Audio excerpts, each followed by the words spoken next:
All good. Good evening, everyone, and welcome to the Non-Strategic Planning Committee on the 19th of March. We'll start with item 1, apologies for absence and notification of substitute members. Could I start by asking Democratic Service Officer if there are any apologies for absence? Thank you, Chair. We have apologies from Councillor Nigel Beryl, Councillor Stephen Clark, Councillor Rupert Frost and Councillor Rebecca Breeze. And we have Councillor Phil Bignell as a substitute, and we also have Councillor David Gaskell as a substitute. Thank you, Chair. Thank you. Item 2, declarations of interest. Do any members of the committee have any declarations of interest in any of the items under consideration this evening? Councillor Ware. Thank you, Chair. I declare an interest in item 7 on the agenda. That's my house. I will leave in the room for the discussion if that's okay. Yeah, okay. Thank you. Okay. Item 3, minutes. Do we confirm the minutes of the meeting of the committee held on the 5th of March as a correct record? Yep.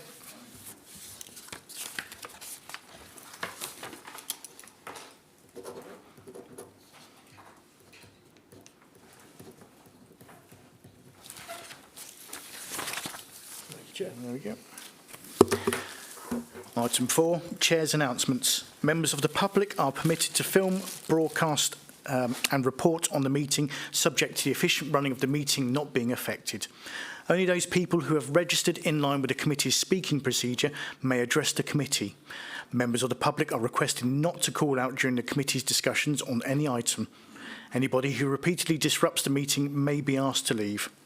All speakers will have 5 minutes in which to make their statements, except where Chair's discretion has been applied, and are asked to remain seated after they have addressed the committee to answer any questions the committee may have. This meeting is being broadcast on the Council's corporate YouTube channel. Therefore, when speaking, please always speak clearly and concisely into your microphone. There are no planned fire drills, so if the alarm does sound, evacuation instructions will be given by Democratic Services. Please ensure that any devices are switched off or on silent mode. And for the benefit of the public watching remotely, I will now introduce the top table, starting at my furthest right. Thanks, Chairman. My name's Eamon McDowell. I'm the team leader for the North Team in Development Management. I'm Councillor John East, and I'm the chair of the committee. Thank you, Chair. Richard Woods, Democratic Services Officer for the Council. Teresa Boyd, Planning Solicitor. Item 5, proposed pre-committee site visits. A site visit will be held at Four Ways, 2 School Road, Patishall, on Tuesday the 31st of March at 10 a.m. Item 6, 63 Bougainvillea Drive, Northampton. I'll now hand over to the case officer, Forrest Charles, to begin the presentation. Thank you, Chair. The application is for a retrospective outbuilding at the end of the back garden of the application site. The application was considered and debated by committee members at committee on the 19th of February, where it was unanimously voted to defer for a committee site visit so that members could view the site and the proposal. I will briefly run back through the slides now. Here we have the proposed site plan for the building, proposed floor plan including use, proposed elevations, and site photos. I'll hand back to you, Chair.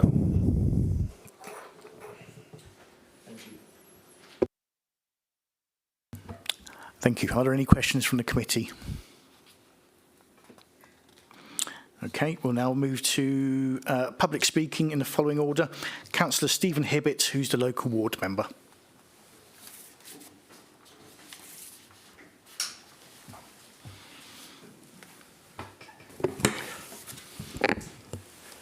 Thank you, Chair. I am the ward councillor, but I'm here primarily to represent the neighbours who've asked me to speak on their behalf.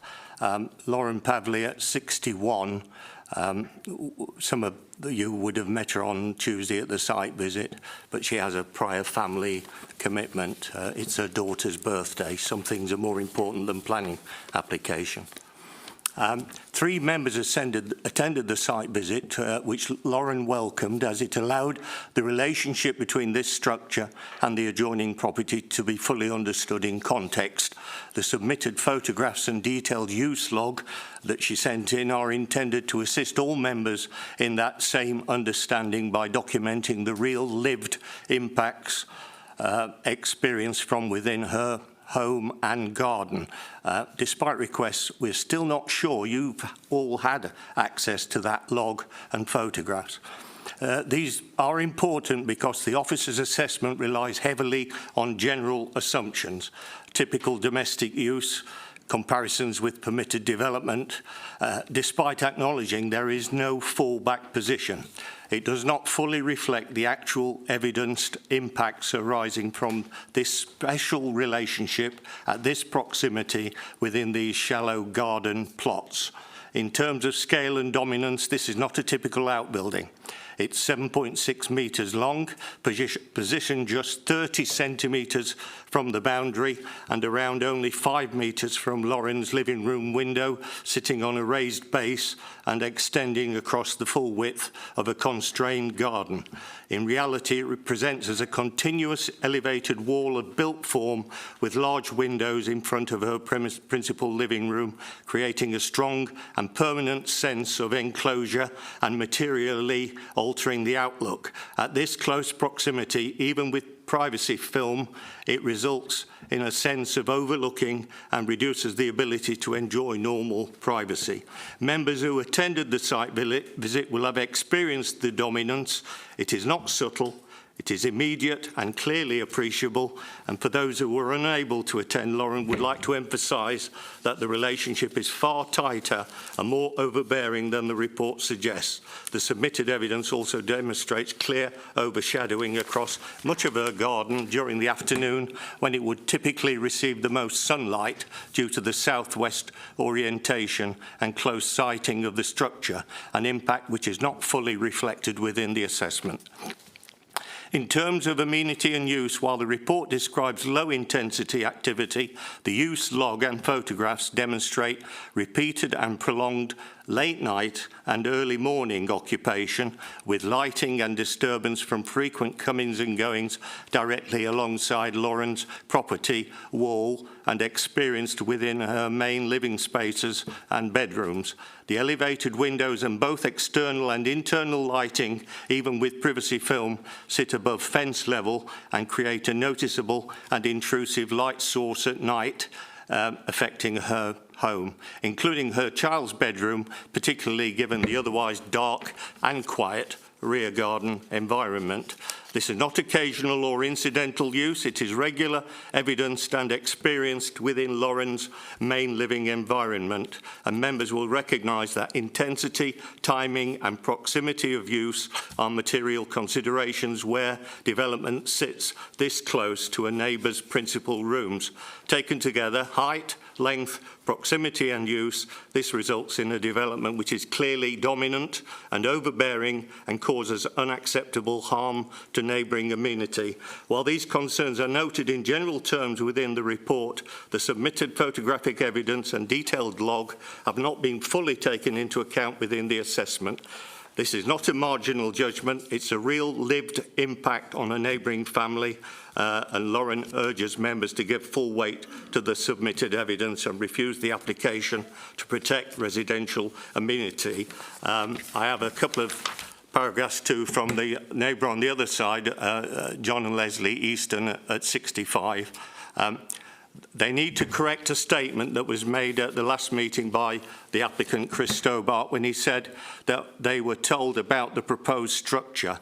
The only exchanges they had about the build were that they were thinking of putting in a garden room, and by this they took it to mean some sort of prefab, modest-sized structure in proportion to the size of the garden and away from the boundary.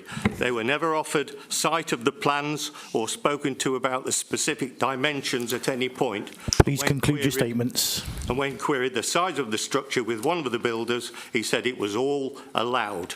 And it was only after research that we discovered this was not the case, which is why we're here today. thank you. I'll leave it on to you. Thank you. Are there any questions from the committee? Councillor Bignell. Yes, Councillor, you keep referring to photographs in a log. I've not been party to this log, so I have absolutely no idea what's in this log. I don't know where it is or whatever. Do you want to summarise the log for me so I get some idea of what we're talking about? Well, Lauren produced photographs of what was visible from her side of the fence, and also a use log, which I think is probably important, indicating the hours and times of the day when the building was in use. I understand what it is. I just want to have an idea of its context. You've seen it, have you? The officers have been asked on a number of occasions whether you've seen that, Well, and I haven't seen it. we've never had an answer. I take it up with the officers, I would think. Yep. Through you, Chair, officers have seen the photos and they have been taken into account in the report. We're under no obligation, correct me if I'm wrong, to pass these on to committee members. The applicant is more than free to email them directly to yourself if she wants to. Does that include the log? Yeah.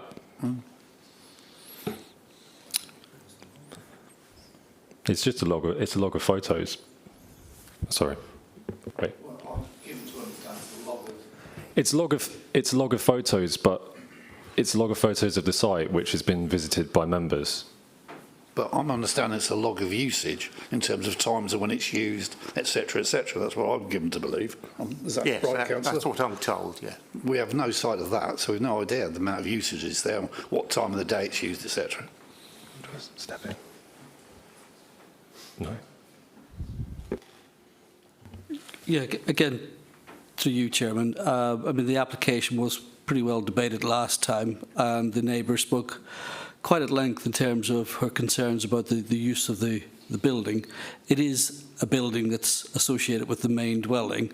How somebody chooses to use that is really a matter for themselves. So I'm not sure any log in terms of how somebody living in that dwelling is using that building is of relevance to the determination of the physical presence of the building and its impact on the neighbouring properties. That said, you as members have had the opportunity to visit the site to see how the building relates to those neighbouring properties and to make that assessment. So I'm not sure that a log is actually going to be adding to the debate that was had at the previous committee, or indeed to the debate tonight, given that members have had the opportunity to visit the site themselves and see for themselves the relationship between the proposed development, for which planning permission is being sought, and those neighbours who've raised concerns. Okay, I'll defer to your knowledge. Any further questions from the committee? No. I'm shocked that the impact of that log is not recognised, because usage late at night is one of the important factors here. Yep. Okay, thank you very much. Again, through you, Chairman, you've heard the debate that there are concerns about late night usage and intensive usage of the building. You're free to take that into consideration in debating the application, determining the application this evening. Okay, thank you. Okay, so obviously there's no further points you wish to come back on? No? No, okay. So we now move to the committee to debate the application. Okay. Do you wish to go first? I can do, Chair, if you like. Yes, I did take the opportunity of going on the site visit, and very revealing it was, and I would concur with what Councillor Hibberts had to say so far. And what kind of struck me is I went into the garden of the one on the right, which is 69 or whichever number, 65, whichever the number it is, and just looked at it and thought, I just couldn't believe how imposing it was.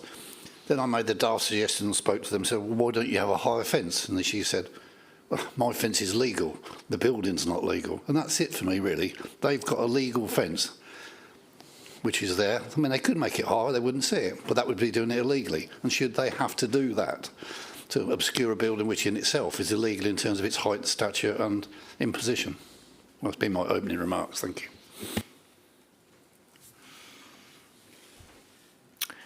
Councillor Cartwright. Yeah, thank you, Chair.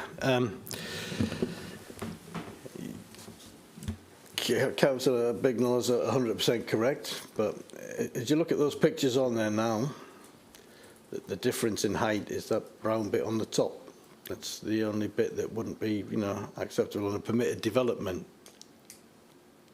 And this really is a difficult choice. Having been inside the building, yeah, that glass, while it looks, terrible when you're outside thinking people are looking at you, it's all obscured, you can't see out of it. It is an imposing building, whichever way you look at it. Thank you very much, Chair. Councillor Bignell. Yes, it may only be, as you refer to, that bit on the top, which is presumably the 0.3 metres. You were the man with the measuring, you were doing all the measuring for us. But if you took that bit off the top, then the rest of it's going to have to come down. The tops of the windows will come down by 0.3 of a metre. The whole building will shrink into the ground by 0.3 of a metre. That will make a lot of difference to the neighbours in terms of what overlooking they go. Yes, it is a mass building. I do think it's too big, but it's not legal. At the end of the day, it's how much do you allow it to be varied by, but I can't go for it when it's actually a building that's, not purposely built at that height, but was erroneously built at that height. It should be rectified.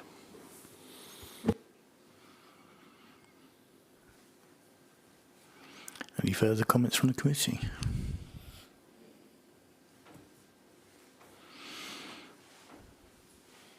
Anyone wish to make a proposal?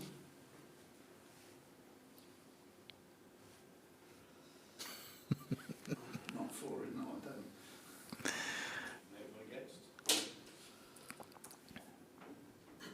don't. Are we going to go with the recommendation, or are we going to make an alternative proposal?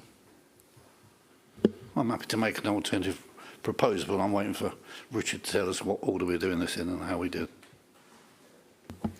Whichever way the debate takes us, Councillor.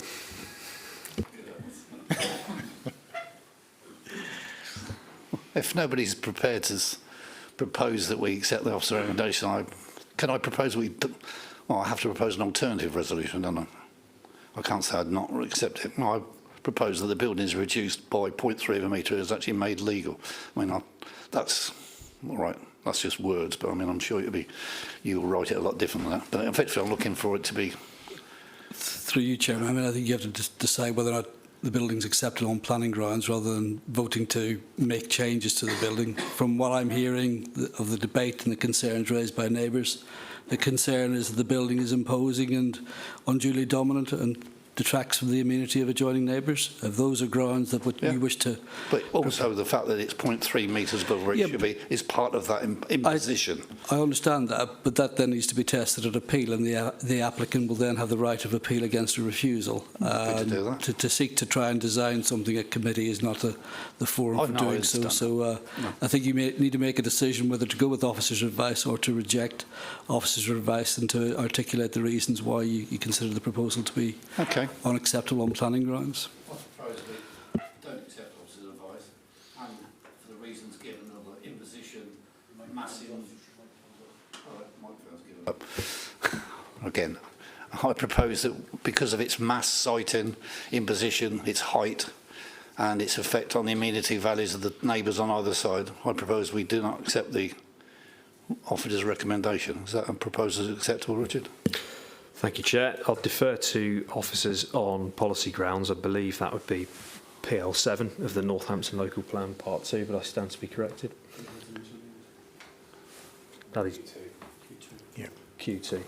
Okay, Q2. Thank you for that. So for the aforementioned reasons, and therefore is contrary to policy Q2 of the Northampton Local Plan Part 2, if that's your proposal, Councillor. Does that include the fact that it's height-wise, that's all part of the design? I think, amenity overbearing is... Again, from what I'm hearing, members are saying that it's too high, it's unduly dominant, and thereby detracts from the amenity the adjoining residential properties might reasonably expect to enjoy, and therefore contrary to the policy that's quoted. Thank you, Anna. Thank you. Yes, I propose that. I can summarise that forward. Yeah. Okay. Yeah, please do. Do you want a second or first before you go into it? Yeah. Do we have a second for this proposal? Councillor Tarburn.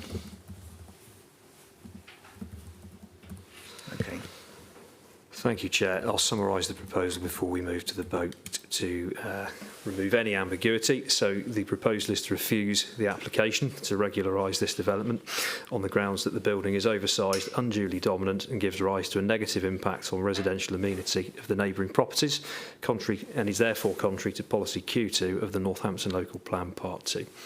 If you're happy to put that to the vote, I'll send that to you, Chair. Okay, thank you. Okay, could we see a show of hands in favour of the proposal? Those against? Abstentions? Okay. That's refused. Okay. Refused.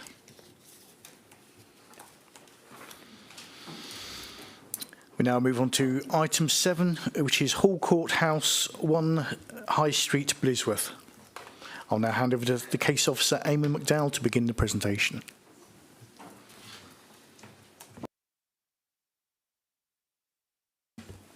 Thanks, Chairman. One might say this is an open and shut application, but I'll discard with the puns, but here we go. The application is an application that relates to a property within Brixworth Conservation Area and seeks planning permission to replace an existing front door.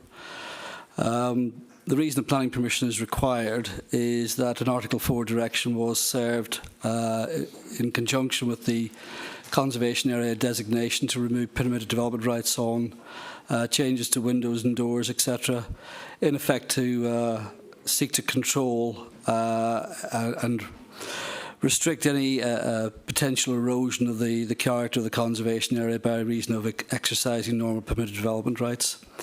In this case, the property occupies a prominent location on High Street. It's a stone-built property, as you can see from the photographs. And just to point out, it's the front door on the ground floor, not the big door at the top. The idea is to replace that door with a door of near identical proportions and design. Officers have consulted with our heritage officers and concluded the proposal would preserve the character and appearance of the conservation area. And accordingly, we're recommending the application be approved, Chairman. That's the door in question. Thank you. Are there any questions from the committee? There are no speakers on this item, so we can move straight to the debate. Councillor Cartwright. Thank you. Thank you, Chair.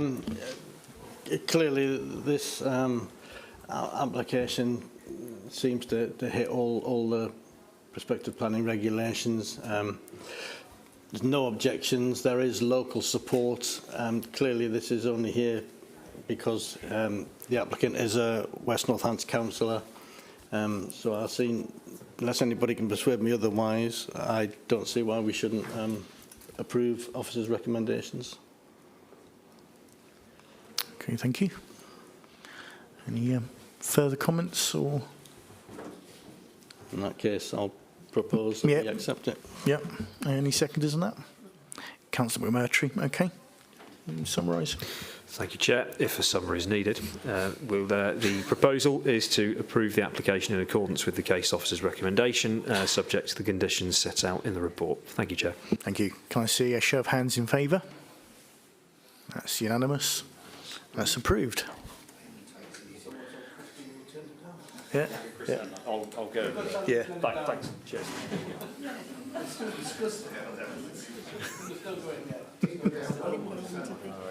Is it kicking off out? I think so. Yeah. Yes.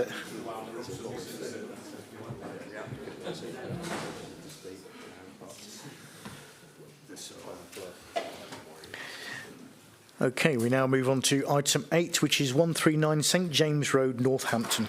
I'll now hand over to Case Officer Tim Cantwell to begin the presentation.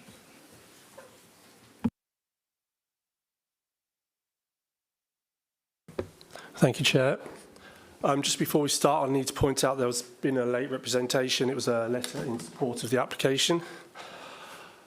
As you can see, it's for a change of use from a vet's clinic to a betting shop.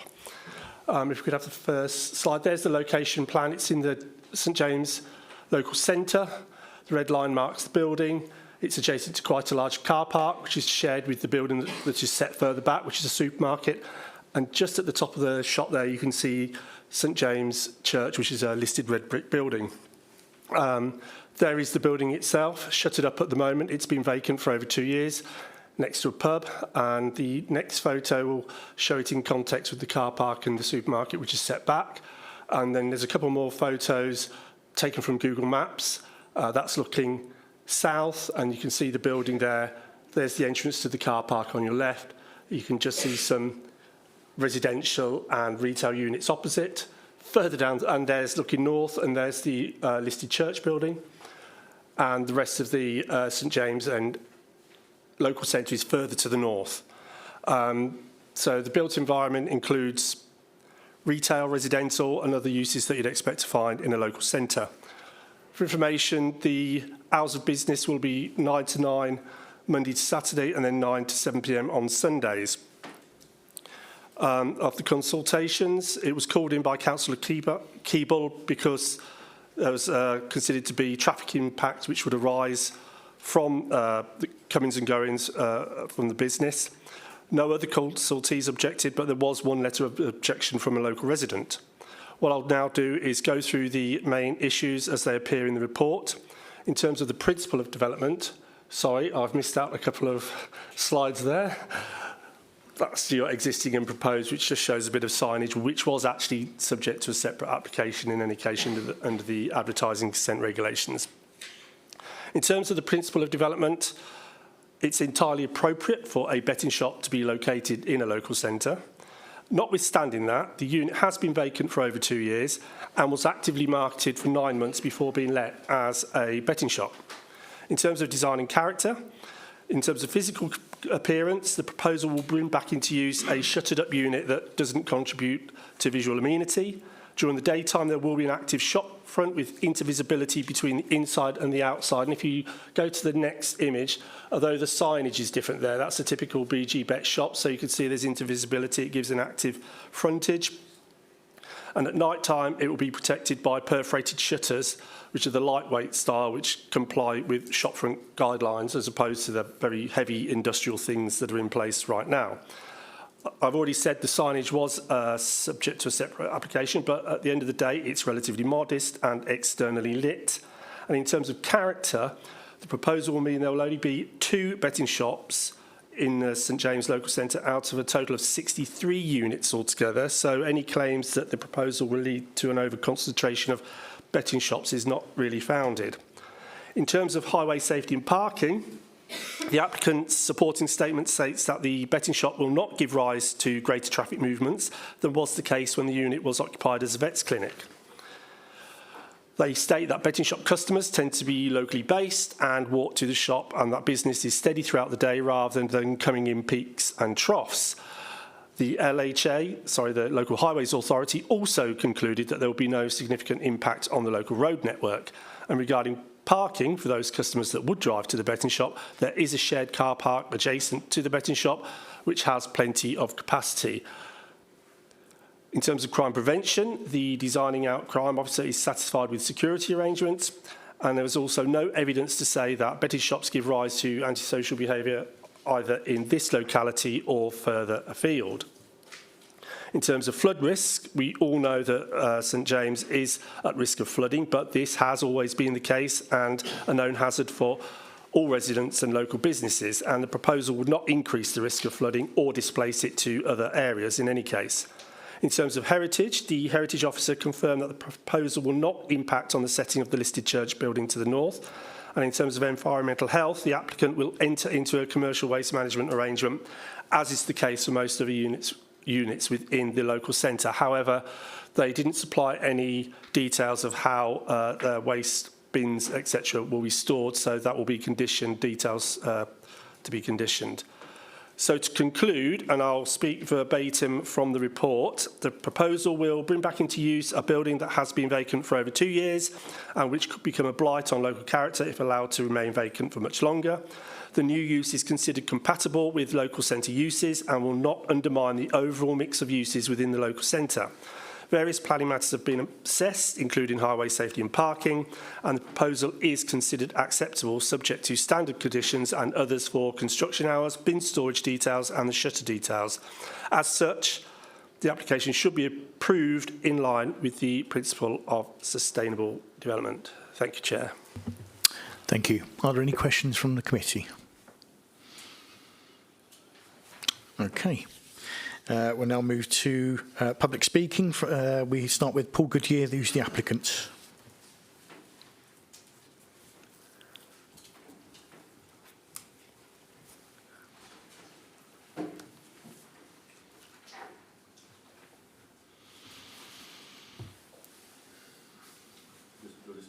Yeah. Good evening, Chair and fellow councillors. My name is Paul Goodyear and I am the owner of BG Bet Limited and Goodyear Holdings, which has submitted the change of use application. I've been an independent bookmaker for over 30 years and for the first 12 years worked alongside my father, Brian Goodyear, who is a Northampton resident, and subsequent years owning BG Bet. As a family, we know Northampton very well. My father successfully operated 6 premises in Northampton and an additional 19 premises in the surrounding areas. I currently own and operate 9 licensed betting offices around Northamptonshire, Bedfordshire and Warwickshire.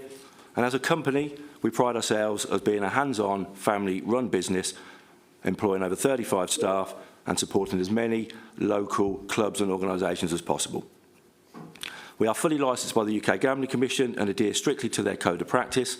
These comprehensive frameworks govern all our aspects of operations, from customer interactions to preventing money laundering and promoting responsible gambling practices. Compliance with these regulations is not optional, it's fundamental to both our licence to operate and our reputation within the community. We also outsource all our safer gambling policy writing, staff training and test purchases to specialist companies to ensure that we remain fully compliant with the ever-changing regulatory framework. We invest heavily in our locations and embrace new technologies. For example, we have recently completed the rollout of replacing the traditional newspaper displays with digital alternatives, which significantly reduce the amount of paper we use, thus reducing our carbon footprint. All of our locations are equipped with high-definition CCTV, alarm systems, panic buttons, which are direct to the police station, remote control door locking and bandit screens. With my 30 years of experience, I identified St James Road area as a strong location for one of our betting offices. In major towns like Northampton, it is typical to see at least 2 betting offices operating in the same area, giving customers more choice. This can be seen on the Wellingborough Road and in Western Fable, which both have 3 betting offices, St Leonard's Road, Kingsley Park Terrace and the Harbour Road, who have 2 betting offices, and in the area around Aberdeen Street and Market Square, which have 4. In fact, until a few years ago, there were 3 trading betting offices within a quarter mile of the application site, one of which was directly across the road. 2 of these have since closed due to the owners passing away. So for many years, customers in the area benefited from healthy competition. I understand that a local councillor raised concerns during the consultation period regarding traffic and understand that these have now been dealt with. But the key point was that we do not and will not display live sporting events other than UK horse racing. So there won't be no large flows of traffic before a Premier League match or a rugby league match. Again, we are open for long hours of the day, so therefore we have a steady flow as opposed to peaks. So it's very similar to the retail environment. And then obviously the Highways Agency raised no concerns. I was also made aware that there were several planning comments that have been submitted by a company called ID Planning based in Leeds. One might question why a planning consultancy located around 130 miles away would take such an interest in this application. Well, ID Planning represent Betfred, a Manchester-based bookmaker and the 3rd largest bookmaker in the UK with over 1,300 betting offices. And one of these betting offices is located approximately 150 metres away from the application site. Therefore, in my view, these concerns are a commercial one rather than planning. For context, Betfred have recently submitted an application for a betting office licence and change of use approximately 150 metres away from my own betting office in Kettering.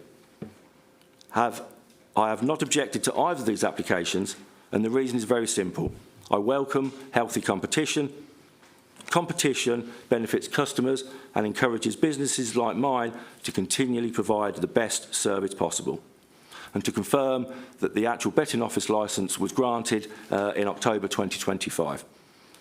I hope I have addressed any concerns that the committee may have had, and I thank you for your time. Thank you. Are there any questions from the committee? No. Okay, thank you very much. No further speakers, so we'll, are there any points you wish to address at this stage, or should we move to debate? Okay, we'll now move to debate. Yep. Okay. We'll now move to the debate. Who'd like to make a start? Councillor McMurtry. Yeah, I mean, you know, it's breathing sort of life into a building that's been vacant for 2 years. I think, you know, given that there were concerns with, you know, flow of traffic and maybe highway safety, I think they've more than adequately been addressed in the fact that there's going to be no live sort of events apart from the horses. And yeah, the LHA haven't had an objection with it, and overall it's been supported, and yeah, there's just been pretty much a lack of objection to it. So on that basis, I'd be happy to support officers' recommendations, but I'm also happy to hear what everyone else has to think about it. Okay. Councillor Ware. Thank you, Chair. Councillor Keeble called this in. Do we have any written report from Councillor Keeble, please? Through you, Chair. No, we don't. Thank you. Any further comments or discussion? I'm happy to second the proposal. Sorry, Councillor Gaskell. I don't think what we have to say is really relevant to this. I just think it's quite ironic how we're promoted. We're procedurally obliged to give permission for a gambling association, place. Yet we have to support the victims of this. So I just think it's a little bit ironic, but I don't think it's relevant to this. So I do apologise if it doesn't. But I just wanted to say that. Thanks. Thank you. Okay. Councillor Bignell. Yeah, just a question for the officer. There's a side door to this place. Is that not used at all, or is that for staff only, just as a matter of interest? Yes, the side door will be the entrance to the betting shop. The front, I believe, I think if we just scroll back to the images, please, Eamon, after that one. There we go, yeah. So that's just a frontage, not a... Yeah, so it'll be a full frontage, 4 windows with the usual kind of adverts that they have inside them, but there will be intervisibility between the outside and the inside, so for all intents and purposes. That makes sense. I was thinking I'm going to walk from the car park around the front to go, and it seemed strange, that was all. But no, happy with that, thank you. Okay. Any further discussions, or we're going to move forward with the proposal in a seconder? Yeah, on that basis, I'm happy to follow officers' advice. And Councillor Cartwright, you're seconding. Okay, thank you. Yep. Thank you, Chair. So it's proposed by Councillor McMurtry and seconded by Councillor Cartwright that the application be approved in accordance with the officer's recommendation, subject to the conditions set out in the report. Thank you, Chair. Thank you. Can I see a show of hands in favour of the proposal? 7. Those against? Abstentions? 1. And that's approved.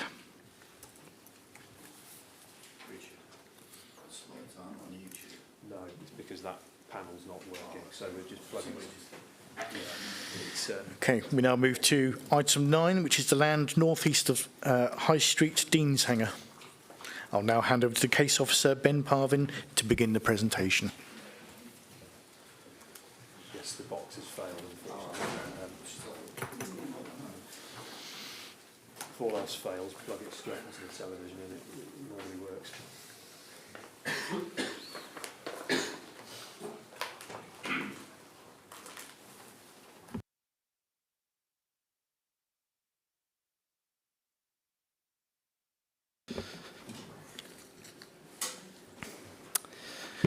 Thank you, Chair.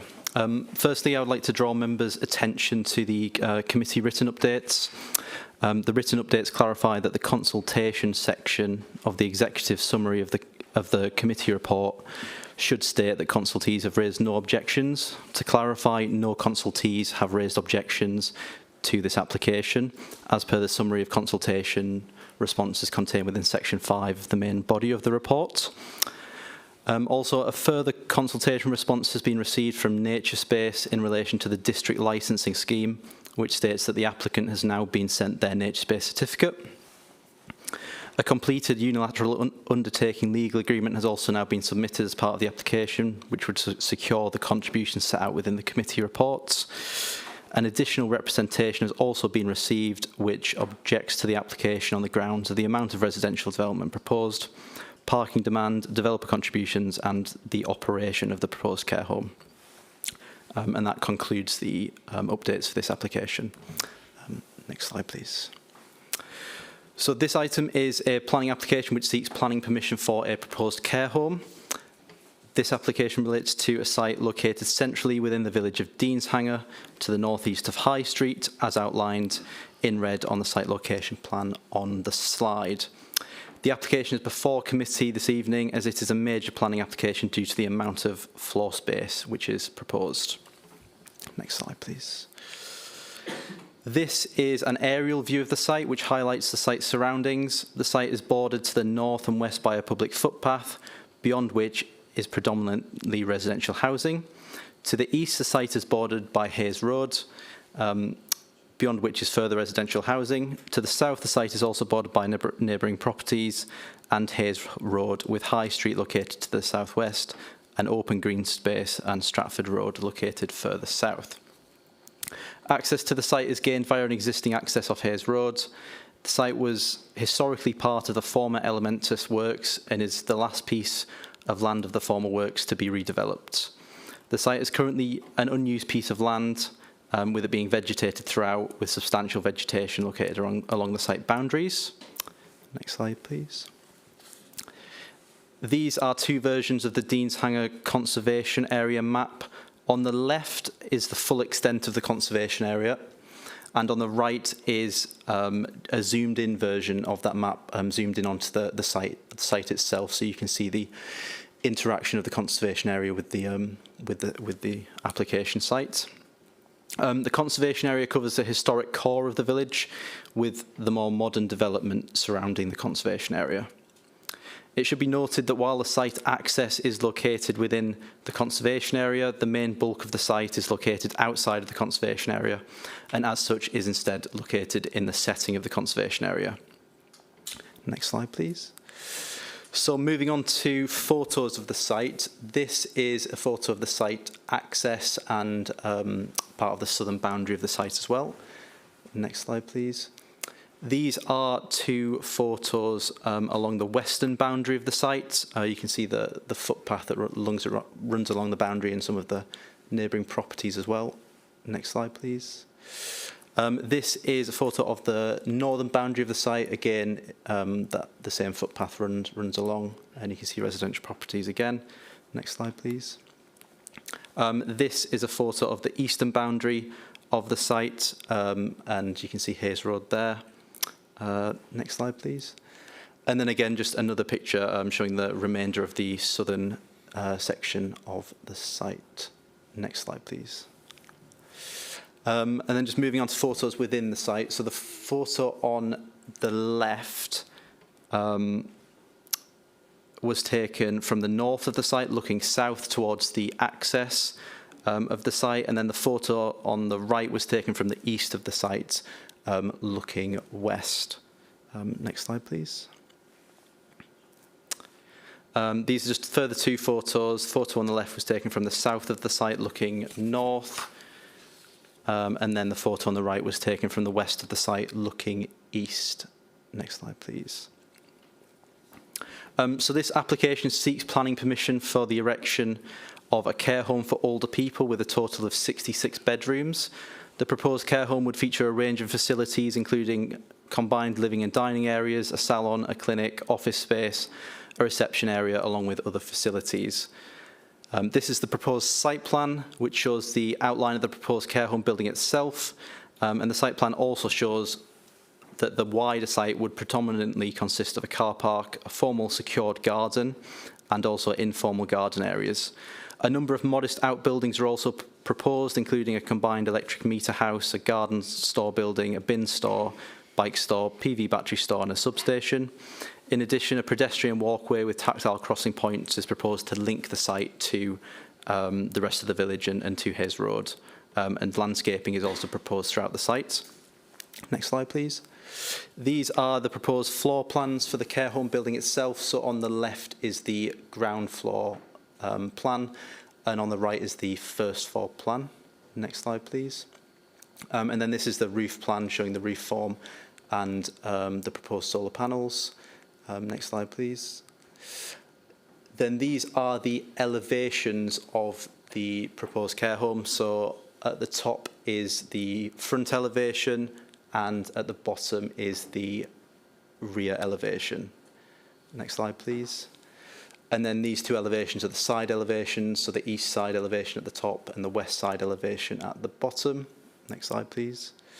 And then these are the inner elevations of the proposed care home as well. Next slide, please. These next slides are the proposed elevations and floor plans for the other buildings that are proposed. So first, the electric meter house and garden store, then the PV battery housing building. Next slide, please. Then the bin store and bike store.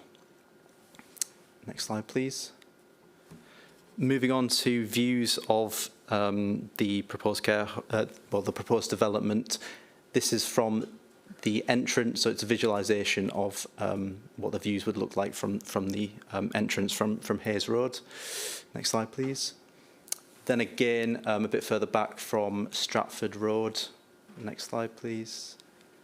Then again from the footpath along the western edge of the site. Next slide, please. Overall, the proposed development would meet an identified demand for supported accommodation in a sustainable location while providing significant benefits which would outweigh the impacts of the proposed development. Planning officers therefore recommend that planning permission is granted subject to conditions, informatives and a legal agreement. Thank you, Chair. Thank you. Are there any questions from the committee at this point? Councillor Bignell? Just a couple. I mean, this is a brownfield site of the original ferric oxide works, which were infamous for contaminating everything that you could see. The whole village was red, the river was red and everything. Was there extensive work done to decontaminate this land, or was there need to do anything with this land? Yeah, through you, Chair. I believe works have happened in the past, and the applicant submitted a land contamination assessment which Environmental Health reviewed, and I believe that alleviated their concerns. They were happy that it had been sufficiently taken into account, and a condition has been included should any unexpected contamination be found on the site, that the applicant would need to essentially cease development and come in for Environmental Health to review that. Good. Second question. Under 7.69, you talk about restriction. You're using Class C2 as the residential class. I don't know whether you or the league want to answer this. Is that really going to protect it? I cite a case of an old people's home or residential thing in Yardley Gogan, which was designated C2. They changed it and it was non-defensible C2 in court. It didn't make any difference. So you're actually using it as a condition there. I'm just saying, is that actually defendable? I don't think it is particularly. I mean, that condition would limit the use of the building to a residential institution, essentially, and I don't see any reason why that wouldn't be enforceable. Okay, as long as you're confident with it. Again, through you, Chairman, the imposition of conditions have to satisfy tests, and I think officers are satisfied those tests are met. Up to applicants whether or not they then choose to either appeal the imposition of those conditions or seek to apply to vary or remove them. The point of imposing the conditions is to afford the local planning authority the opportunity to assess any changes in circumstances or proposals to vary those conditions in due course. Thank you. Any further questions? Did you have a question, Councillor McMurtry? I just wanted to go back on what you said about the objections at the start. So I didn't catch it. Can you just repeat it, please? Yes. Yes, so what I was clarifying was that in the written updates for the application, a new objection came in today, actually, that wasn't included on the officer report. and essentially that one objection was referring to matters such as the amount of residential development proposed, parking demand, developer contributions, and the operation of the proposed care home. Councillor Ware. Thanks. Could you pop the floor plans back up for me, Eamon, please? Okay, thank you. So the communal space is on the ground floor and that's it? Or is the communal space on the first floor in the middle of the cross building as well? Yeah, through you, Chair. So the communal space will be on both the ground floor and the first floor. So yeah, in the sort of the central section there, essentially on the ground floor, there's two combined living areas and dining areas, and then it's sort of repeated on the first floor again. There's two combined living and dining areas again. I appreciate it's a little bit difficult to see on that presentation. Thank you. My next question is, has the applicant provided any employment projection for this care home? Yes, I believe that the applicant has stated that it would be around 60 jobs that would be created. From the top of my head, it's something around that number. That's fine. So thank you for clarifying that. Are we happy that 29 parking spaces is adequate for staff and visitors in that instance, in your opinion? Yes, essentially. So the local highway authority reviewed the application, and they did note that there was technically a shortfall of parking when compared to the Northamptonshire parking standards. However, the applicant supplied data, I believe, from similar uses, similar care homes, and based on that data, sort of a demand level was calculated. That showed that generally that the parking would be sufficient, and also the site is a sustainable location due to it being on a bus route as well. So that's a consideration. So overall, we do believe that sufficient parking would be provided. Any further questions from the committee? No. Okay, we will now move to public speaking in the following order. Anne Thompson on behalf of Deanshanger Parish Council.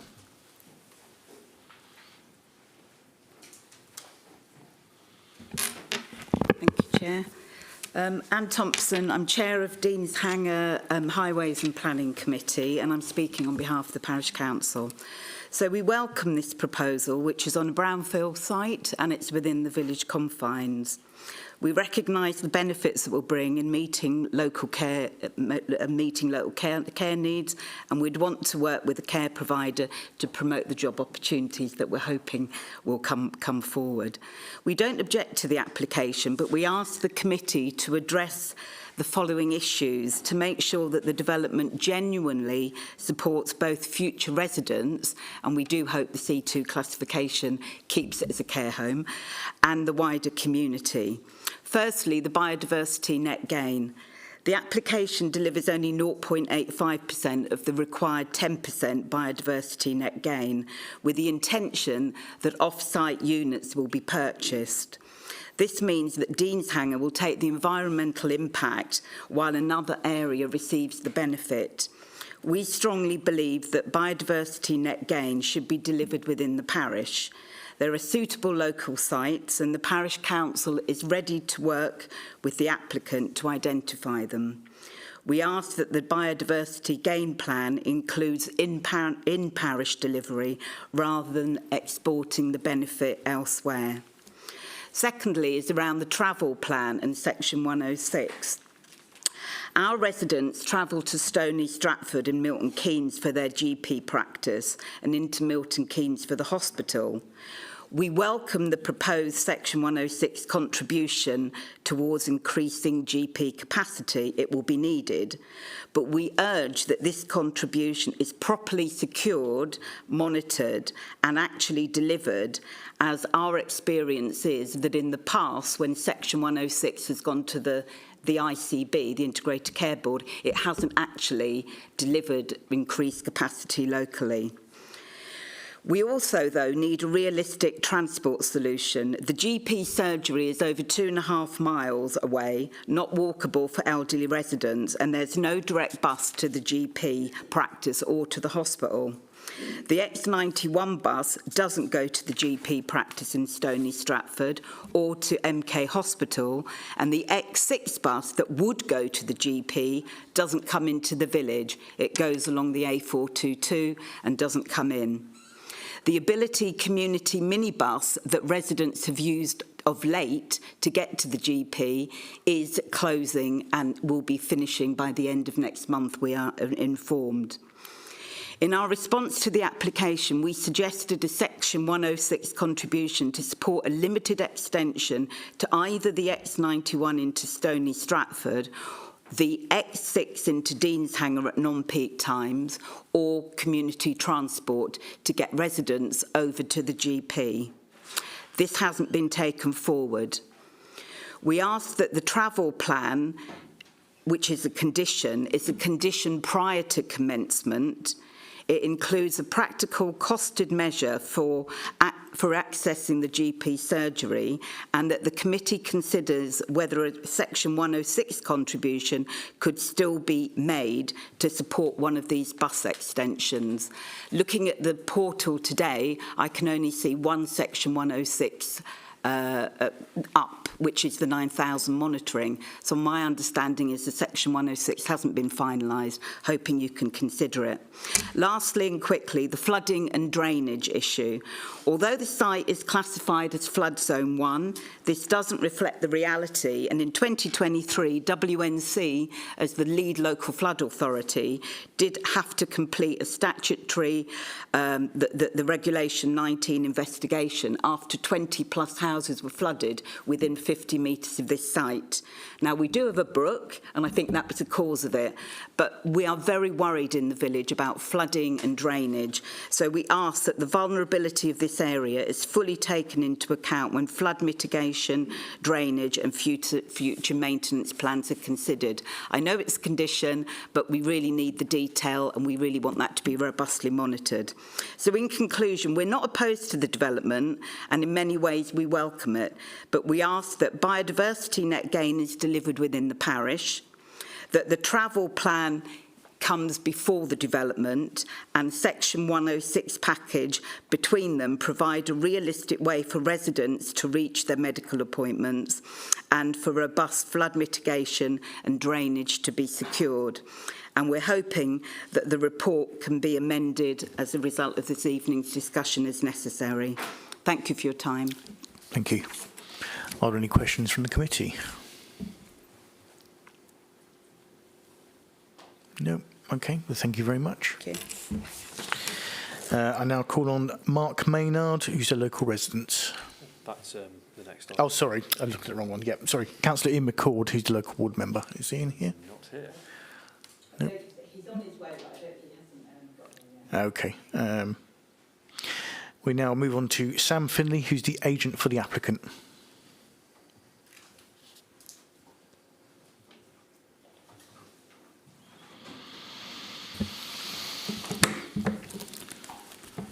Good evening, Chairman, members of the committee. My name is Samuel Finley, planner for the applicant L&T Care Developments. Thank you for this opportunity to address you today. The L&T Group comprises several companies which specialise in the development and operation of purpose-built care homes for older people. L&T have successfully developed more than 250 homes across the country over the last 30 years and have proudly become the market leader in the sector. In this time, L&T have created over 15,000 care bed spaces and more than 13,000 jobs in the care sector. The care home application presented to you today is intended to be very much a local community facility, intended for occupation by people who emanate from the local area or that have that strong local connection. Typically, both residents and care home staff will come from within a 3 to 5 mile radius of the home. The proposed care home has been designed to be a community building which will provide support for both residents, their families and the wider community. The development will provide a home to 66 residents and will create a total of 60 jobs for the local community once fully occupied. During the construction of the home, additional employment opportunities will also be created for the local workforce. It is important to us that we utilise local workforce where possible to provide employment opportunities for local independent companies. This job creation will significantly boost the local job market. Our overriding objective is to provide a home and a great place to live for those in need of care. Crystal Care, L&T's operational arm, will take ownership of the care home upon completion and will bring the home to life as a real community asset. The application site is located within the village of Deanshanger and historically comprised the former Oxide Works factory. The factory was demolished in 2000 and has remained vacant until the present day. The site is therefore primed for redevelopment, and the proposed care home will address an identified need for residential and dementia care beds within the region. The proposed care home has been designed with careful consideration to the adjacent Deanshanger conservation area and will integrate sensitively into the existing built environment. The applicant has responded positively to urban design and conservation comments through revisions to the proposed external materials and the removal of solar panels from the site's prominent southern elevation. These amendments have enhanced the overall design of the proposal. The care home development also seeks to deliver the majority of the building's energy requirements through discreetly accommodated on-site renewable energy sources. This will comprise a ground source heat pump, cooling system and an array of roof-mounted solar panels. Together, these features have the potential to provide up to 100% of the home's energy requirements, aligning with L&T's commitment to promoting sustainability throughout the development. The car parking provision on site totals 29 spaces, including 2 disabled and 6 electric vehicle bays. This total is a tried and tested provision by the applicant, and Highways have offered no objection. A comprehensive travel plan will also be implemented upon occupation of the care home to encourage sustainable travel and reduce single occupancy vehicle trips. The development proposal has also sought to mitigate any potential impact on Great Crested Newts by entering the Nature Space district level licence. All required reports have been submitted as part of the application to ensure accordance with ecological best practice.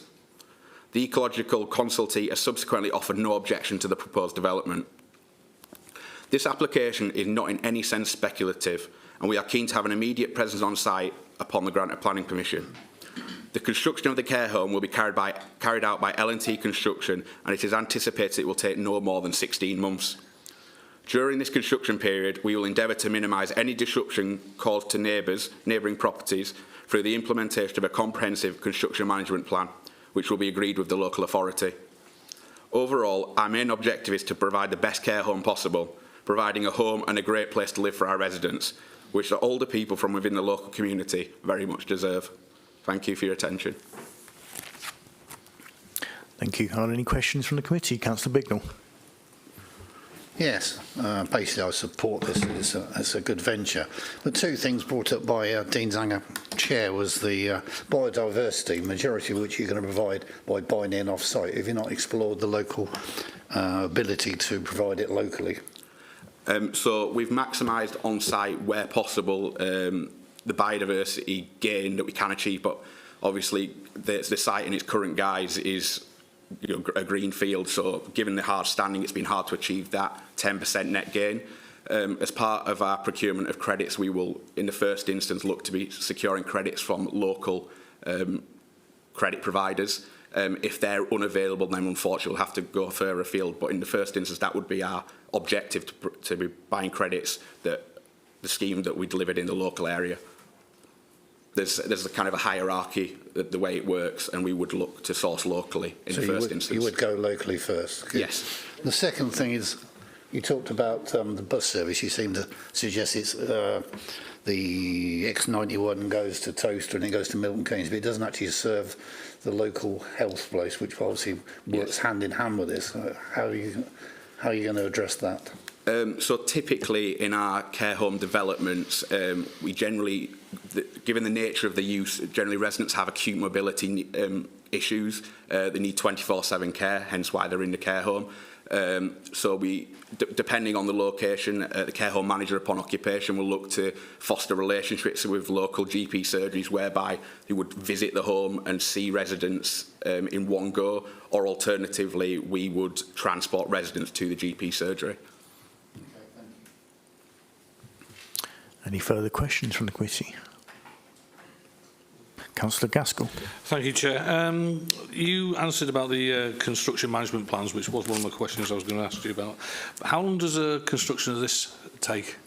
Around 16 months. Okay, thank you. That's all I need to know because someone did ask the questions. Yeah. Any further questions? Nope. Okay, thank you very much.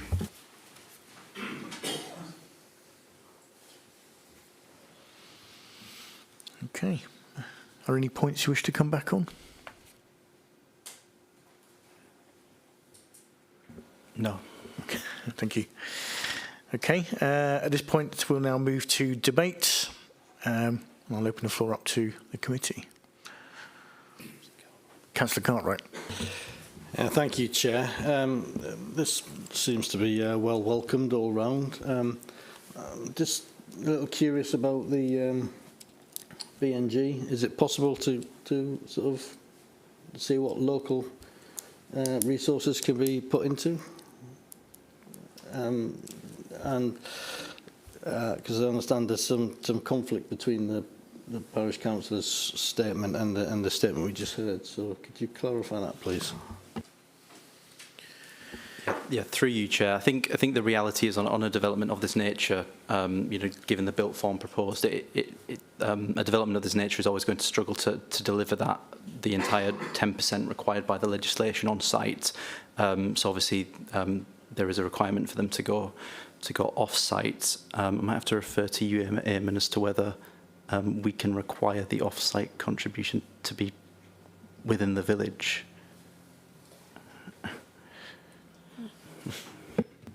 It's a good question. I think we're all grappling with BNG and how the off-site contributions work.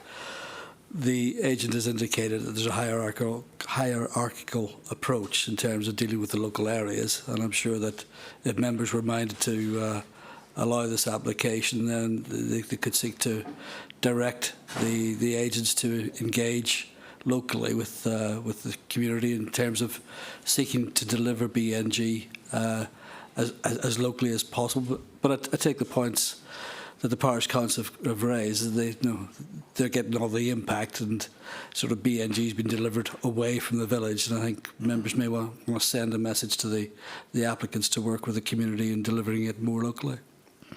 Yeah, thank you for that clarification, Eamon.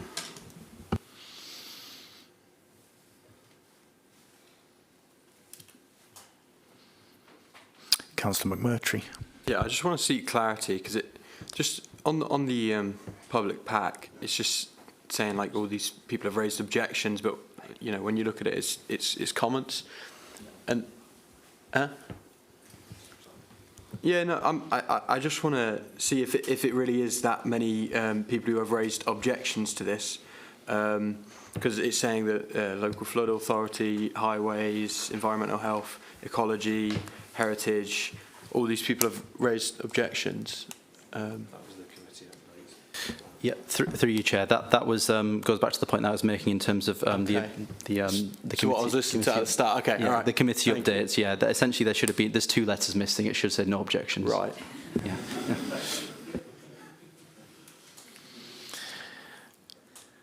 Anyone else? Anyone wish to make a proposal? No one has any objections to this, then I would propose we accept the recommendations with the caveat that we try and get as much of that BNG locally allocation locally, please. Yep. Thank you. And do we have a seconder for this proposal? Councillor Tarbin, thank you. All right. Okay, thank you, Chair. Just to summarise then, the proposal is to accept the officer's recommendation and grant permission for this application, subject to the conditions as set out in the report and the informative set out in the report, and the Section 106 legal agreement to secure the obligations set out in the report, subject to the applicant doing everything they can to secure BNG within the parish. If that adequately summarises. To you, Chair. Thank you. Can I see a show of hands in favour of the proposal? That's unanimous. It's approved.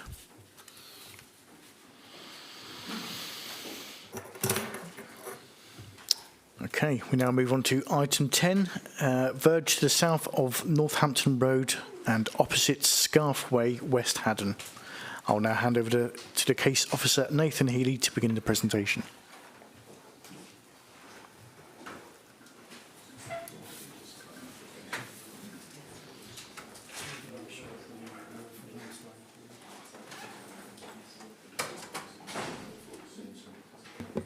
Thank you, Chair. This application is for the construction and operation of a microenergy storage project, also known as a battery box or a BESS. Next slide, please. Members should be aware of a further third-party comment which has been summarised in the addendum. The slide on screen now identifies the site in red. Next slide, please. For more context, please see the aerial image on the site. As you can see, the A428 is located to the east and residential dwellings are located to the north. Although not shown on the image, for further context, the village core is located to the west along Northampton Road. Next slide, please. This slide shows the proposed block plan. As you can see, the proposed battery box sits to the southeast of the existing substation. The box is orientated so that the rear elevation faces north. The block plan also shows the proposed hornbeam hedge to the north and east of the box. This slide shows the rear elevation, the prominent elevation in this case. Next slide. Here are the two side elevations. Next one. Here is the front elevation. Here's a visual representation of the box. Next one, please. The image on screen shows the vehicular view into the village. Next one. These two images on the screen now show the view from the left-hand side verge when approaching the village. Here are some more close-up images of the site. And here are some images from Northampton Road. Some further images are from this path along sort of next to the Scarthway T-junction. And here's a vehicular view from the Scarthway T-junction. The report sets out the view of officers regarding the proposed development's impact on the local character, neighbouring community and the fire risk. Next slide. Overall, it is considered that the proposed development will have a limited impact on the local character by introducing another utilitarian type structure. However, officers consider that the benefits of the proposal outweigh this limited harm. The application is therefore, on balance, recommended for approval. Thank you, Chair. Thank you. Are there any questions from members of the committee? No. Oh, Councillor Bignell. You show us all those nice pictures there, but are you suggesting there's going to be a hornbeam hedge around that? There is, yeah. So, all right. Yeah, so 1.5 feet to the height of hornbeam hedge. I just wonder why you didn't put it in the CGI, that was all. As in just a visual representation of it. We didn't get provided with one of the new orientation. I can only provide what we've given. Any further questions, Councillor Ware? My understanding, if I'm correct, the substation box is what we can see on the picture already. So, Eamon, if you could just forward to the street scene for me. So that box there is in existence and it's not screened. The plan is for the hedge to just go around the BESS, not around the... Okay, thank you very much. Councillor Cartwright. Thank you, Chair. So, where is it going to be? Next to that, in front of it? Yeah, to the left, as we're looking at here, to the left, yeah, where the cursor is now. Thank you. Any further questions? Councillor Gaskell. Thank you, Chair. Is this effectively just a UPS for a local village, so when the peak electricity is in use, so we can't provide sufficient electricity to it, or is this just a fact of just pleasing, providing green energy? So it's used to store excess energy, predominantly renewable energy, because of the timings that the energy is generated, when the excess energy is generated. The agent will go into more detail if you ask him. He's got a lot more information on that and background on that for you. Any further questions?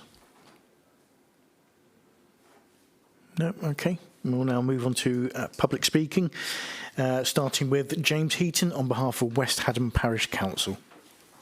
When the next speaker comes up, I'll just advise the committee that they did register in time. Chair, thank you very much for letting me speak at this evening's meeting. My name is James Heaton and I am a Parish Councillor on West Haddon Parish Council.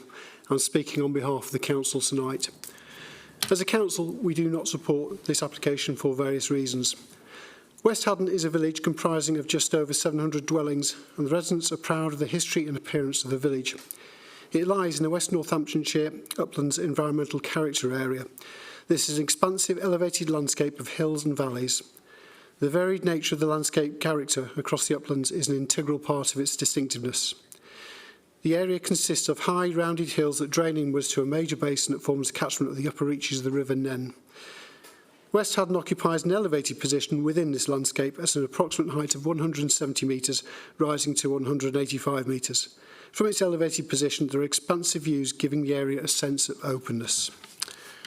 The proposed installation will sit on a ridgeline on the approach to the village. It will be visible from the west, where it will impact the skyline of the village when viewed from the valley below, which happens to be in the West Haddon Village Conservation Area. It will be very visible when the village is approaching the A428 roundabout, a major route into the village. Views from the Northampton Road across the landscape to the west will also be adversely affected. This installation is not sympathetic to the character of the village. It adversely affects the character of the village. The benefits of the village are outweighed by the impacts of the potential installation. In the event of a power cut, this unit will only be able to supply power to the village for around an hour or even less, depending on the time of day and current power consumption. The way the battery box operates is that it charges up at times of low demand when there is excess electricity and the prices are low. When demand is high and prices are high, the battery box is used to backfill onto the national grid, thus allowing whoever owns the battery box to make a profit of buying low and selling high. As such, this installation should be considered to be an industrial unit. The proposed site is situated in a residential area in a conspicuous position, not only on the approach into the village, but visible from across the landscape to the west and from the houses. The unit will be visually prominent. As such, this site is wholly unsuitable for an industrial unit, as it is not in keeping with the character of the village. There are other more suitable locations outside the village. Indeed, there is an industrial area less than half a mile away and an electricity substation a mile or so away on the Gilsborough Road. There is no indication that any other locations have been considered. The Council is also concerned with the noise impact. Whilst the report suggests that noise won't be a problem, this is a very quiet area. Any background hum, particularly on a summer's night when residents tend to sleep with their windows open, has a potential to cause sleep disturbance. Contrary to what the report says, the fans and cooling machinery have been shown anecdotally to reduce up to 60 decibels day and night. When ambient temperatures are high, the cooling demand will be higher. It could also potentially impact local businesses and communities due to the noise. The installation is proposed to be located next to an area used for dog walking and exercising racehorses. This use of the land has been established for years, particularly the racehorse business. The noise impact has the potential to frighten the animals, thus making it difficult for the businesses to continue to operate, particularly the exercising of racehorses. Finally, battery installations similar to this can be potentially dangerous. There are instances where fires have occurred due to technical malfunctions. Lithium-ion batteries can experience thermal runaway, where a single damaged cell causes overheating, spreading rapidly to other cells. These fires are exceptionally hard to extinguish and can burn for hours or days and have been known to reignite. There is the potential to emit toxic debris and potentially harmful pollutants into the local area. Given that the prevailing wind would blow any contamination towards a residential area situated less than 25 metres away, this site is not suitable for such an installation. Whilst the fire brigade are confident that any fire could be contained and not cause dangers to residents in itself, an incident would require massive amounts of water to cool down, and this means large volumes of toxic runoff contaminating the local soil and groundwater. And that's the end of my argument. Thank you very much. Are there any questions from the committee? Councillor Bignell. So you're suggesting that it's capable of running the village for an hour if it's fully charged? Yes, that's their figures. Surprised at that. Oh, right, thank you. Yep. Councillor Cartwright. Yes, thank you, Councillor. How close are the renewable energy sources to this battery box in your village? We have a wind farm which is, as the crow flies, probably about a mile and a half or so, a couple of miles, a mile and a half away. It's the wind farm at just up the creek. Thank you. Councillor Ware. This reminds me of a conversation we've had before, and the credentials of a BESS and how green they are. This isn't the place to discuss the science of it. It needs to be discussed on its planning matters. Any further questions? Thank you very much. And now I'll call on Mark Maynard, who's a local resident. Just through you, Chair, for the benefit of everybody present, Mr Maynard did register to speak in time. However, his email was not passed to me, so he does not appear in your speakers list. However, his request was accepted as a valid registration as it was received on Saturday. Thank you, Chair. Thank you. Thank you, Chair. Good evening, everybody. I'm speaking as a resident this evening in opposition to this application, as well as on behalf of the 8 other residents who also objected. There were none in support. We'd like to emphasise that none of us object to battery energy storage initiatives in the wider context. We support them. We only oppose this specific application in this specific location. The boundary-to-boundary distance is just 19 metres from the closest residential property. Now, to put that into some sort of context, a car travelling at 30 miles per hour will cover that distance in 1.4 seconds.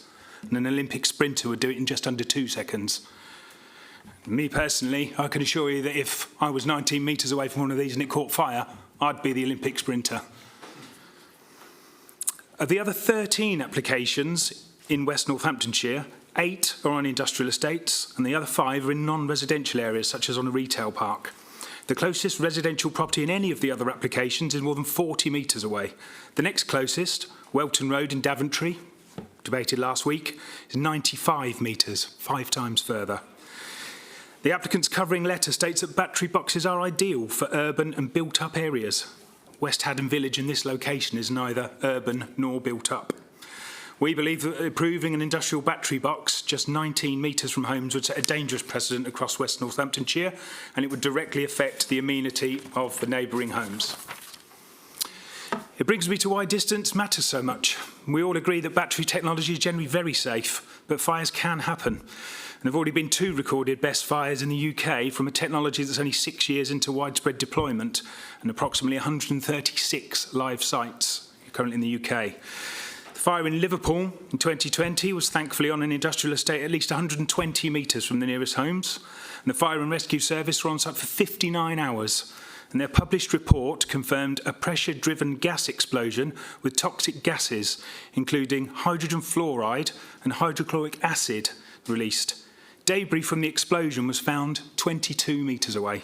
Today we're debating a battery box just 19 metres from people's homes. In the House of Commons debate in June 2025, John Milne MP said, and I quote, "Overall, best fires are high risk in their impact, but low in incidence. The Faraday Institution estimates that only 1 in 40 million battery cells will experience failure resulting in fire. It's an extremely high standard of safety, but there are millions of batteries, so there will be accidents. And of course, in a best scenario, 1 battery can trigger another." End of quote. The Faraday Institution also says that there are billions of lithium-ion cells in circulation and that whilst fires are extremely infrequent, they can occur under conditions of mechanical, thermal or electrical stress. 136 sites so far, 2 fires. A safer alternative site possibly exists on an abandoned section of road behind the tree line on the left there as you approach West Haddon Village. It's screened by mature trees, invisible on the approach and a safer distance from homes. It's also within the applicant's own stated 50-metre viable limit from the electricity substation. Planning guidance, I believe, specifically requires applicants to address site selection, and our parish council formally objected on this basis. The alternative site appears to be better suited, presenting a rare opportunity to develop a brownfield site, and would lessen the impact on the village character and the amenity of neighbouring properties. It appears that this has never been considered, along with any other site, never assessed, and the applicant has never explained why. We believe that this is a failure to meet basic planning requirement, and it suggests an application based on the lowest cost rather than the best suitability. We'd also like to raise concerns about the quality of the noise report. Despite 3 previous attempts, the latest report still doesn't consider the prevailing southwesterly wind from the site towards nearby homes, which could amplify noise impact, especially on an exposed site such as this. The report also mentions Huawei batteries, but then goes on to say that there's no octave band noise data. So the committee tonight is being asked to make a judgment about noise nuisance with no accurate data or even information about the very things that will make that noise. So in conclusion, We fully support Councillor Humphreys and the Parish Council regarding visual impact. It's an industrial unit that would permanently and detrimentally alter the much enjoyed gateway to a historic village. Besides the visual harm, the impact on both the village character and amenity of neighbouring properties, we've highlighted these three further serious concerns. We believe that 19 metres is too close to neighbouring homes to install an industrial battery facility. There appears to be a safer and more appropriate adjacent site that has not been considered, and the noise report at best is a best guess with no noise data for the batteries that have been proposed.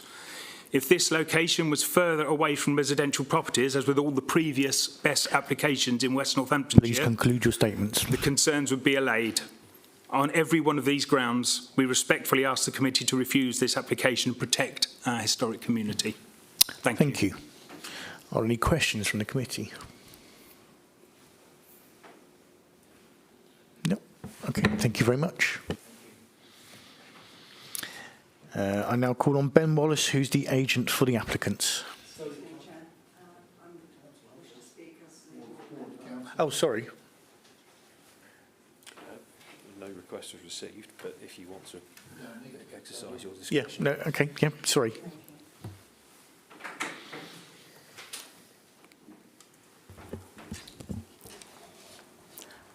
Good evening. I speak as ward member in support of the objectors and parish council.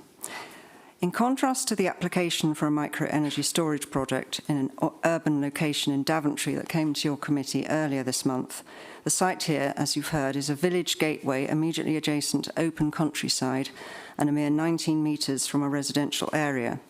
As you've read in the officer's report, the site is in a prominent and very visible location on the verge of Northampton Road leading to West Haddon. It is indeed dominated by mature native vegetation next to open countryside with views of the wider landscape beyond. This all contributes to the rural setting of the village. West Haddon, as you've heard, is a traditional hilltop village, and this part of Northampton Road is on the ridgeline. In the presenting officer's words, this is a utilitarian structure that will detract from the visual appearance of the approach to the village. In the responses to this application, the WNC's landscape officer comments that the 3D visualisation is misleading, as there's no indication of rising ground on approach from the east that does tend to concentrate the view on what is visible up to the crest of the road. The visualisation does not show the rise, nor is the distant view accurate, as it shows a field and trees. I repeat, this site is at the gateway into a village, and gateways play an important role in village placemaking, a front door, if you like, to a community. They mark the village boundary and set the tone for West Haddon's rural character. The road off the A428 bypass is now a C road used only by local traffic. Yes, the site is next to a substation, but this does not, I quote, contribute to the visual character and sense of place, as suggested in the report. What gives a resident walking into the village from the footpath or a driver entering the gateway a sense of place is the attractive wide verge and profusion of vegetation, not the presence of the substation. The substation is a significantly smaller scale, as commented by the landscape officer.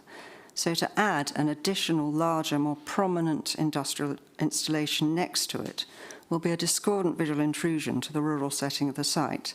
There's no sugar-coating of the fact that a fenced compound of metal battery cabinets and electrical equipment with fencing plinth and warning signage will cause visual harm. Reorientating the BESS so that it faces the road and proposing a deciduous hedge around on the north and eastern ends of the compound will not provide sufficient mitigation to counteract this visual harm or make it acceptable. Mr. Mynod and Mr. Heaton have expressed other legitimate concerns, noise, fire, including the risks to residents in the event that the BESS caught fire. While it's accepted that this risk is unlikely, it is relevant to whether this site is appropriate, being so close to the homes in Scarf Way. Supporting renewable energy does not mean that every site is suitable. The report acknowledges the rural character of this site. It is not reduced by the presence of the substation, as the dominant feature is the mature vegetation and the open countryside immediately next to the site. But to add a further industrial compound would have an adverse impact on the rural character, contrary to ENV 9A1 and 5 of the Local Plan Part 2. To remind the newer members of the committee, ENV 981 states that proposals for renewable energy will be supported where, with appropriate mitigation, the proposal does not harm the form, character and setting of an existing settlement. And ENV 985 refers to protecting residential amenity. Committees have every right to refuse an application on grounds of visual harm, and I respectfully ask that you consider this in your deliberations as to the merits of this application. Thank you. Thank you. Are there any questions from the committee? Councillor Bignell. Given you consider this isn't an appropriate site, are there suitable sites in the area that should have been considered in your opinion? Well, you heard the previous speaker, Mr. Maynard, refer to a site very close to this one on a piece of disused highway, which is well screened. So there is, it appears, one very close to this, and I'm sure close enough to the substation. Thank you. Councillor Ware. Is that highways land or is it on private ownership, Councillor? I believe it's highways because it's a sort of relic of when the roundabout was made, when the bypass was constructed. But yes, that's my knowledge, understanding. Any further questions? No, thank you very much. I now call on Ben Wallace, who's the agent for the applicant.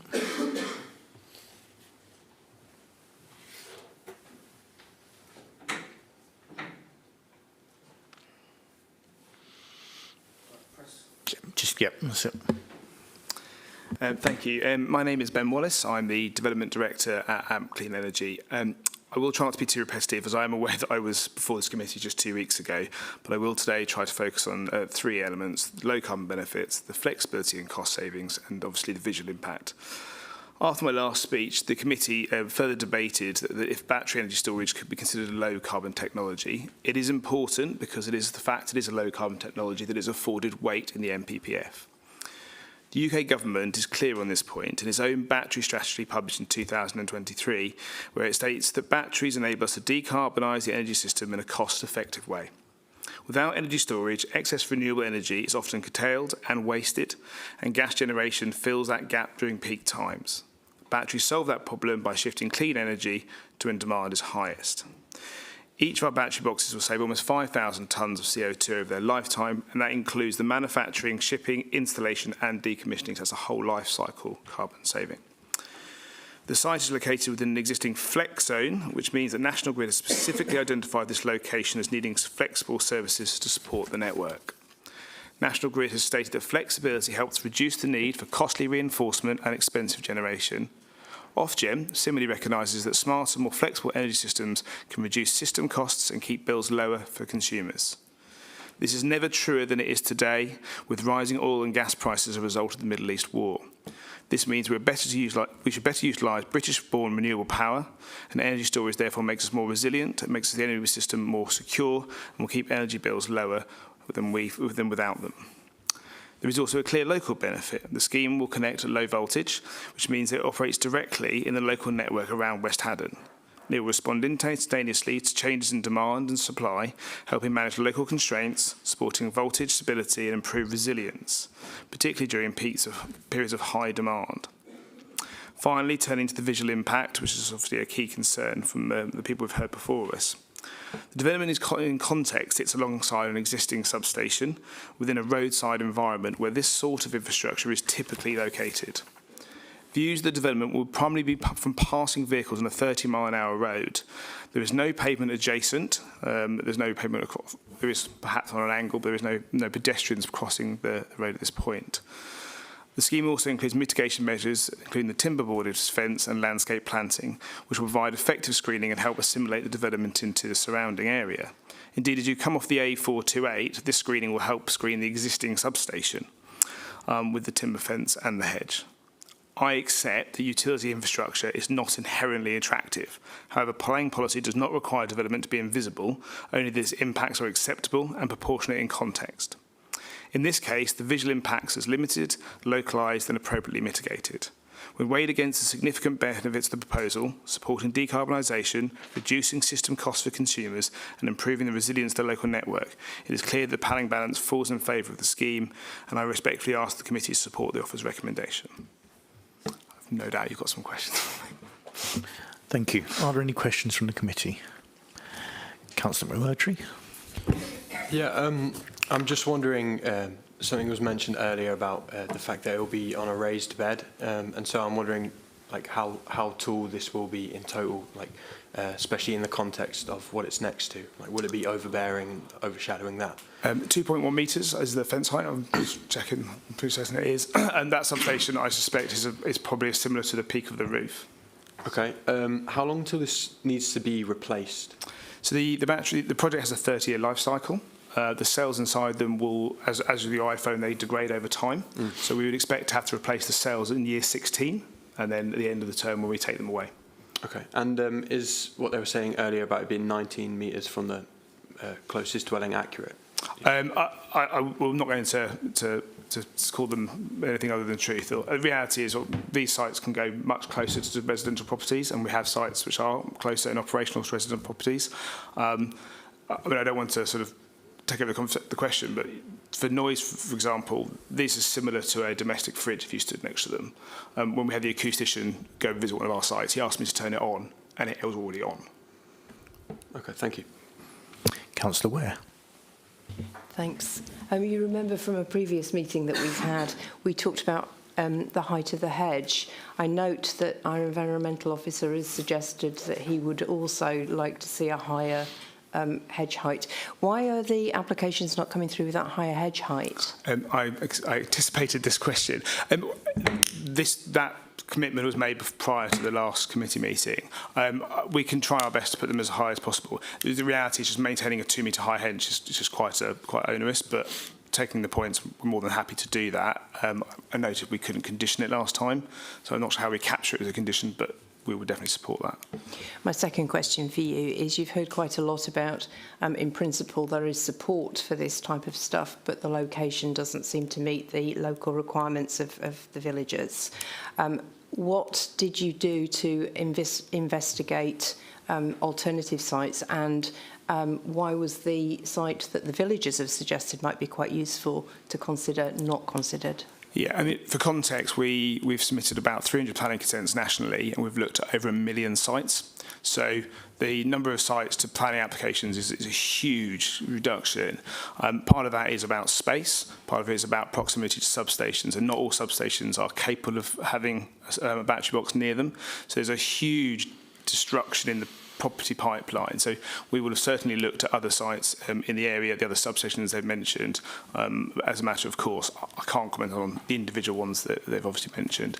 In terms of the road, I'm not entirely sure what they're referring to, but my team will look to put a site within 50 metres of a substation, principally in high-rise verges and as close to the substation. We feel the massing of a substation and a battery box is appropriate. Yeah, but without knowing the exact site, it's quite hard for me to be very specific about it. Councillor Cartwright. Thank you, Chair.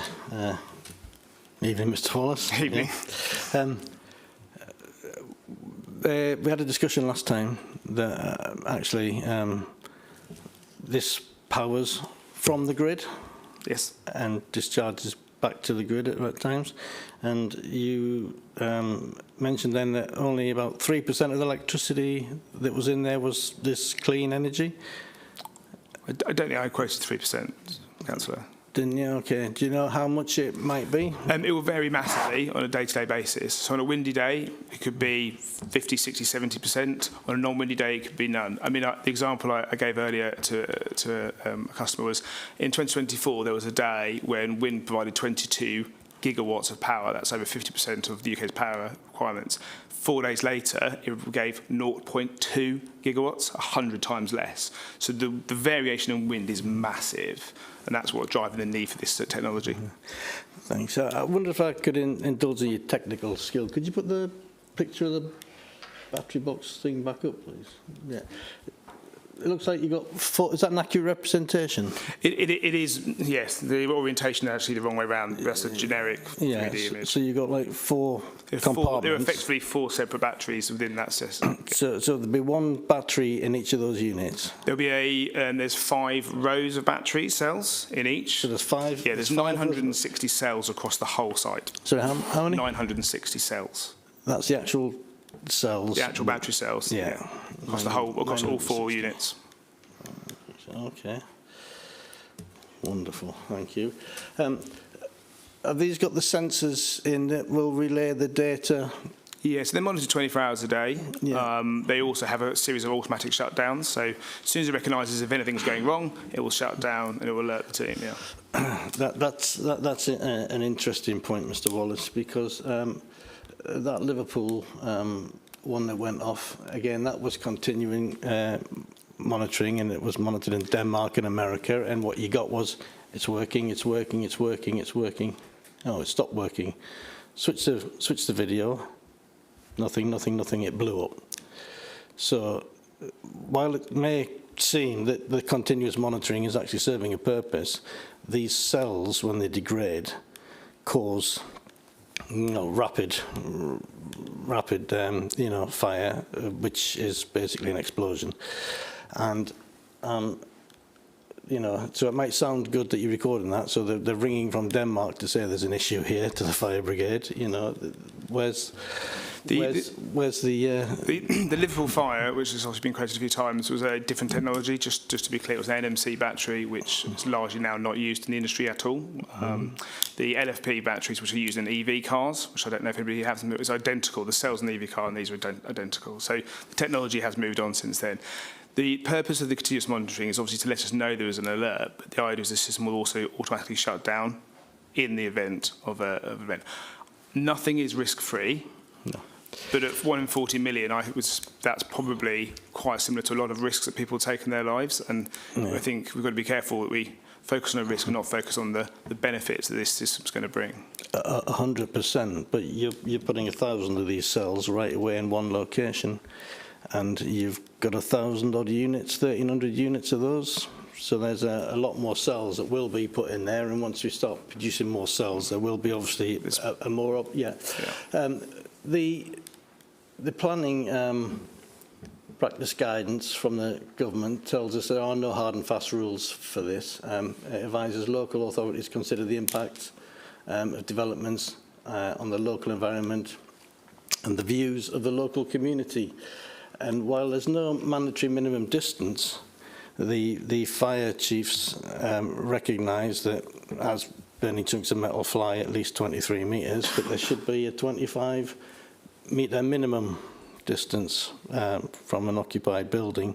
I would say the road could be occupied by a vehicle a lot closer, so there is that. So I'm curious as to why this location is so important to you, as where we hear there are better locations or locations that would suit the villages more. We want to build lots of these batteries at lots of locations. If we connect this battery at another location, it doesn't provide the benefit to that substation. That's a fact. You can't affect a local network that you're not connected to. The fire chief's guidance relates to projects which are over 1 megawatt hour. This is not that large, so it's not covered by that. And as I've said before the committee last time, there are electric buses which are quite similar in size to this, which will be on that road and can crash. I think this is a technology which is entering into our world. Yeah. That's an interesting point, because that one at Liverpool was sited for 5 boxes, had 3 on it, but only one of the boxes blew up. So while you say it's that power, it actually was a lot less power when it blew up. So I don't know. I think the size of that was 20 megawatts. For comparison, we're 200 kilowatts. So, but it's quite different in size and scale. Okay, thank you for that. Councillor Ware. My understanding is the suggested site that the villagers are thinking about is literally across behind the hedgerow. It's behind there. Yeah. Would that fall within the 50 metres of the substation? Without a route, potentially, yeah. So potentially it would be possible to resite it further away from the houses, behind the hedgerow, already screened, but still meet the substation in West Haddon. The question for us will be who owns that property and whether or not they're willing to. So that, hence my question to Councillor Humphreys: is it highway? This is adopted highway land. This is adopted highway land. Yeah. It is highways. Yeah, it is. Yeah. Thank you. Okay, Councillor Bignell. Yes, given that the MPPF says you should give consideration to local this, that and the other, did you ever think of consulting with the parish council before you cited this?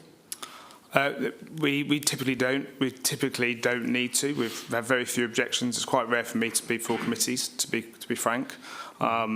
This is infrastructure. Telecom masts don't even need planning consent. So perhaps in this case there was a poor decision. I take that point, but in this, no, the answer is unfortunately not. So you didn't, right. So in the case of a total failure of power in West Haddon, so how long will this battery help us out for? This has a capacity of 860 kilowatt hours, so it depends very much on the house, the day, the week, but potentially 200 homes for 4 hours is what we typically say. Okay. So there's what, 800 hours and 700? And... Yeah. I mean, batteries have both a capacity and a storage capacity, so we can't export more than 200 kilowatts at any given time. So you can't do 800 houses for a shorter period of time, if that makes sense. So you couldn't support the whole village with this installation? Not from that one site, no. No, okay, thank you. Councillor Cartwright. Thank you, Chair. That raises an interesting point. Because you're powered from the grid and you resupply to the grid, this presupposes that if the grid goes down, then the reason the grid's gone down has nothing to do with the grid, because you have to upload to the grid. So if somebody's unplugged something at the power station, there's no power flowing, you could feed back into it. But if it's an actual issue with the grid, you've achieved nothing there. This is not intended to be a UPS for the village. The battery doesn't sit there full, waiting for a power cut. So yes, if the cable is cut between our battery and the substation, clearly it does no good whatsoever. So it will be supportive if the fault is in a way that would allow us to continue. We provide services by providing National Grid effectively instruct us when they need us. What happens is you increasingly have things like electric vehicles. It affects voltage, it affects the capacity of those substations. They use us to manage that network to avoid having to rebuild it. I mean, there might be a point where they had to rebuild the substation and build another substation or rebuild the cables. So it's not a UPS, and I don't want to pretend that it is. Thank you for that clarification. Councillor Bignell. So in reality, this is of little of no value to West Haddon in itself. It's just a money-generating box by the side of the road for yourselves. I would disagree with that assertion. Well, you've said that it is unable to support West Haddon, bar, say, 200 homes for a limited time, and that's all it can do. So it's not supporting a whole outage, is it? As a UPS, it doesn't sit there trying to prevent power cuts. That's not its intention. Its intention is to help manage the network constraints and allow things like voltage. You're going to see increasingly, if you don't have things like this, your lights will start to flicker, your power quality in your homes will start to reduce because of the way people are using power. This will support that and stop that happening. But it also generates money for yourself and the way you manage costs of electricity, etc., in and out. Yeah, I mean, through you, we're Chair, a business. We're not here to discuss the merits or profitability of the business. The land use is what we're ultimately here to determine. Thank you. Any further questions from the committee? Councillor McMurtry. I'd just like to know, if there are energy deficits that you're filling in the area, why this area? Is it because you aim to provide that? Is this a commonality that they require this? Yeah, so National Grid published a flexibility map. I did actually provide it to the officer, I think, for a councillor. I don't. Maybe before, but National Grid published a map which is readily available if you type in National Grid flexibility maps, and it identifies areas where they are struggling to maintain supplies, and it asks for what it needs. In this area, which is called South Coventry, which I appreciate is quite a large area, they would need demand turn up and generation turn down. So they're looking for something that can either generate more power or consume more power, which is what a battery can do, because it can export and it can consume. So it provides both services. We deliberately look for those areas because that's where the grid needs it. Any further questions? Councillor Gaskell. Thank you, Chair. You used the analogy about a bus routing on there. Now, if you had a bus sat outside there permanently being charged 24/7, other than the size of it, is that okay?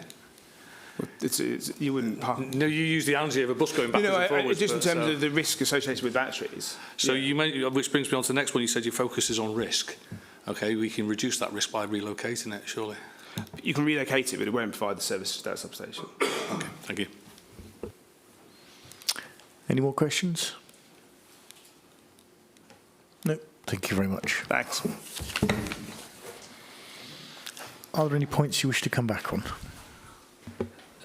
Just on the fact that for this kind of application, there is no need for an alternative sites assessment. For this application, the local planning authority can only assess this application on what's in front of us. There is, unlike telephone masts, for example, they do need an alternative sites assessment. For this kind of application, it is not a requirement. And then the other thing is about the noise assessment. The environmental health have been consulted, and it has been conducted in line with the relevant British standard. So I'll take that from what you want, essentially. That's it. Thank you.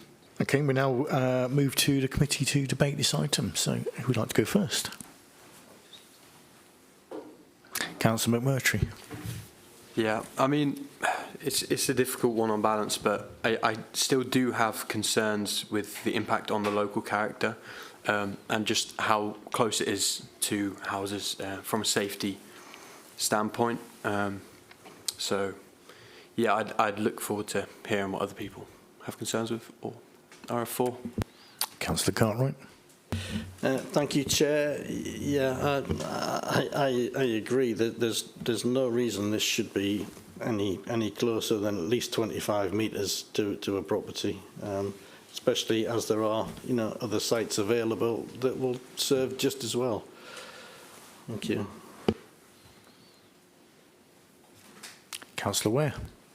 It strikes me that the problem with this is the actual location, and I would have liked to have seen the suggestion from the resident taken further forward as an alternative site, which would, it seems, on principle, still be able to provide the substation with the appropriate distance. It would protect the visual amenity, the visual impact on the business and the village. It would also give residents who are closer to that particular space as proposed now a little bit more comfort. So for me, a slight shift in location, if it is highways land and it can be considered on a slightly different spot, might make me feel a little bit more comfortable with this. Okay. Anyone else wish to contribute?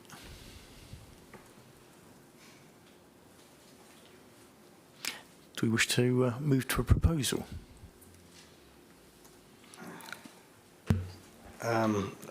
I can't agree with the officer recommendation if anybody wants to propose that, but I'm happy to propose that we don't accept it. I'm happy to second that. Okay, so I'd like to have a proposal that we refuse this on the grounds that it's far too close to property, that the amenity of the village, it has too great an effect on that. And the noise needs checking, because there's a vast difference of opinion here on the amount of noise produced, because it'll be 24 hours, and during the quiet hours of a night time, when people have their windows open, because it's a calm village in summer, and that will have an effect on the amenity in that way as well as the visual amenity. So if all of those things can be worded into an objection. Isn't it EV9, there's two, sorry, I've written it down as EMV9 and another one. Yeah. There's two policies, I think, that we should consider.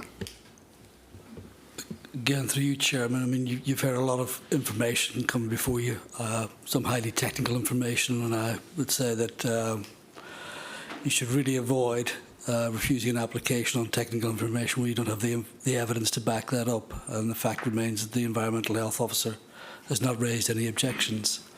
That said, you've also heard Councillor Humphreys talk quite eloquently in terms of protecting the character and appearance of the village and the approach to the village, and that's backed up by policies in the local plan. That would be a more appropriate route, shall we say, in terms of going down the route of not accepting this location if that is what members are concerned about. The applicant then has a right to appeal that, but that would afford the opportunity to explore alternative sites as well. I think, again, I don't wish to misquote Councillor Humphreys, but the words discordant, visual intrusion, detracting from the village street scene, and she quoted policies ENV9 A1. I'll need to double check the wording on that, but to my mind, there is a more appropriate route, shall we say, if it assists members. Yeah, also the House of Commons Library gives the planning practice guidance states that, you know, the local environment and views of local residents and local communities are taken into consideration with the planning consideration, and the distance from the Fire Chiefs Council, the National Fire Chiefs Council, want a distance of 25 metres from a building, because however big the main thing is, whichever little bit blows up and sends that metal flying, it's a known fact that it'll fly at least 23 metres. So their recommendation of a 25-metre distance, I think, from a building is important. Yes. Thank you, Chair. I'll summarise and put this to you, Councillor Cartwright, to ensure the wording is sufficient. That you're proposing that the application be refused, contrary to the case officer's recommendation, on the grounds that due to its siting and proximity to existing properties, it would create an unacceptable impact on the character of the local landscape setting, and an unacceptable impact on the amenity of neighbouring properties, and is therefore contrary to policy ENV 9 Part A1 of the Daventry District Settlements and Countryside Local Plan, and it is also contrary to the National Fire Chiefs Council's guidance, and that it is less than 25 metres from the closest adjoining neighbouring property. That sounds pretty good to me, thank you. Okay. Okay. As proposed by Councillor Cartwright and seconded by Councillor Bignell, are you happy to move to the vote, Chair? Yep. Can I see hands up in favour for the proposal? Oh, sorry, yeah. Those against? Any abstentions? Okay. That's rejected.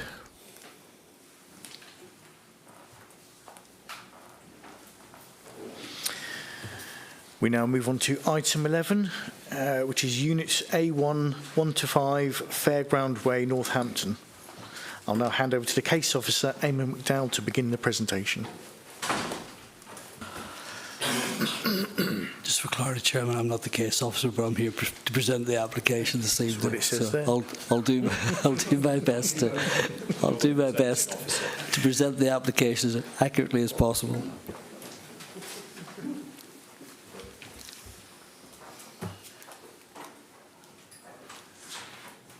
So not just any application, it's a specific application on Fairground Way in Northampton.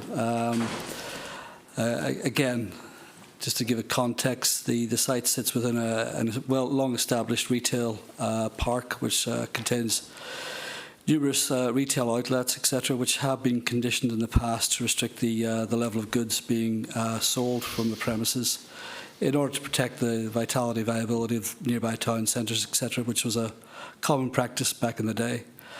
In terms of a sort of wider context, the retail park sits close to an existing, again, long-established industrial park, which contains many numerous car outlets and various other businesses.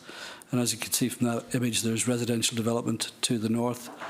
Also, you can see that there's the A45, which is a major road into and out of Northampton, linking to, I think it's Wellingborough, isn't it? Beyond. And the lumber tubs interchange there, and also the roundabout within the existing industrial estate. The application basically proposes similar physical alterations to those approved previously, as the report indicates. So those physical changes have previously been considered by the council and deemed acceptable. The issue here is that the subdivision of the premises now involves a retail unit which will be selling food, which has previously been restricted. And that raises two particular issues. One is the impact of that on the vitality and viability of other retail centres close by, and also based on the advice of the local highway authority and Highways England, the impact that would generate in terms of traffic generation to and from the site. You'll see the report is quite comprehensive. It considers those issues in terms of the sequential tests. They've been assessed independently and been satisfied. And in terms of the impact on the wider and local highway network, the highway authorities have indicated that subject to conditions, they're satisfied the impacts of this additional unit selling sort of a wider range of food on site in terms of the local traffic will be acceptable. On balance, in terms of the planning merits of this proposal, it actually brings back into use a long vacant retail unit by subdividing it and creating both job opportunities and a sort of a presence within the site itself that is judged to be acceptable in planning grounds, and ultimately officers are minded to recommend the application for approval, Chairman. Thank you very much. Are there any questions from the committee? Okay. We'll now move to public speaking in the following order. So Councillor Stephen Hibbett, who's the local ward member. Thank you, Chair. Happier times with this one, I think. I am the ward councillor. I'm here to support the application, and I'm happy to see that it is indeed the officer's recommendation. This will delight the public, who are wholeheartedly behind this and can't wait to buy their Percy pigs. I've never understood Tesco's objections. They are a key partner to the Western Fayville Shopping Centre and have a wide footfall from the surrounding densely populated residential areas. Many shoppers visit on foot. I see them walking past my front door on a regular basis. There are thousands of customers living within 500 yards of Tesco's, and they are not going to forsake them now. Compare that with Riverside. There are bus services, but access is almost universally by a car. The nearest estate is Wakes Meadow, where I used to live, and if you wouldn't walk from Wakes Meadow, you would take your life in your hands if you crossed the A45 roundabout on foot. So hopefully, too, at some point, this will be a prelude to resetting access from Western Mill Lane, as that would ease any doubts about traffic congestion. So I doubt M&S will have much impact on Tesco's daily shoppers, but will provide a much-loved alternative and the kind of shopping experience that our residents lament the loss of when the town centre store closed. And evidently, and perhaps more importantly, the experts agree. So please accept the application. Thank you. Are there any questions from the committee? No? Okay, thank you very much.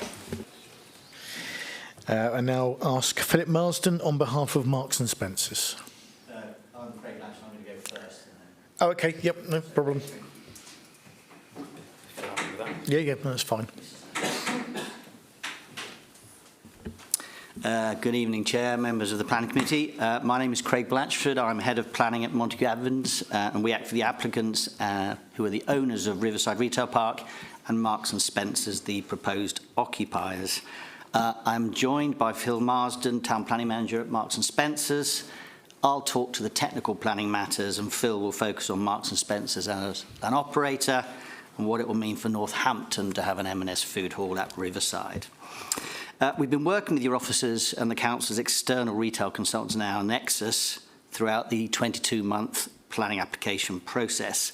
Most recently, this has included detailed technical discussions with your transport team regarding improvements to the Lumbertups roundabout. I would highlight there's only been one objection to the application and well over 100 letters of support. The single objection is from Tesco, another food store operator and a competitor to Marks & Spencer's in some eyes. In our opinion, officers and members have all the necessary information to carry out a full assessment of the application against National Planning Policy Framework, particularly paragraphs 91 and 95, and the West Northamptonshire Development Plan, specifically the relevant policies of the Joint Core Strategy and the local plan. And this is supported by independent advice from your retail experts. Based on this, your officers have concluded that the proposals comply with the relevant retail policy tests and your development plan overall. In terms of the impact test, it is agreed that having regard to the health of the relevant centres, the proposals will not have a significant adverse impact, and that is the test set out in National Planning Policy, on any centres including Northampton Town Centre and Western Favel. It is clear from the evidence, verified by the Council's external consultants, that any numerical impact on the defined centres is negligible. However, as recognised by national policy, a judgment as to whether the likely adverse impacts are significant can only be reached when considering local circumstances. Therefore, we've carried out health checks on all of the centres, and that's confirmed that they are performing well. Although there will be some trade diverted from both Northampton Town Centre and other relevant centres, including Western Favel, this will not be at a level that will undermine the vitality and viability of any of those centres. Therefore, the impact test is passed. On the sequential test, it is agreed that there are no units or sites in or on the edge of any relevant centre that are available and suitable for development of the type proposed. The former Sainsbury's store in Northampton Town Centre has been a particular focus for the sequential test assessment. The unit is unsuitable due to the fact that it is almost twice the required size, is over 2 floors with servicing at second floor only, and does not have adjacent surface level parking for customers, particularly those using trolleys. Further, the fact that the unit was closed by Sainsbury's, despite having more than 50 years left on the lease, demonstrates that it is not a commercially viable opportunity for a food store of the type proposed in this day and age. In any event, it is also agreed that the unit is not available. Therefore, the sequential test is also passed. Finally, improvements to the interchange to mitigate any impacts are agreed with your highways team.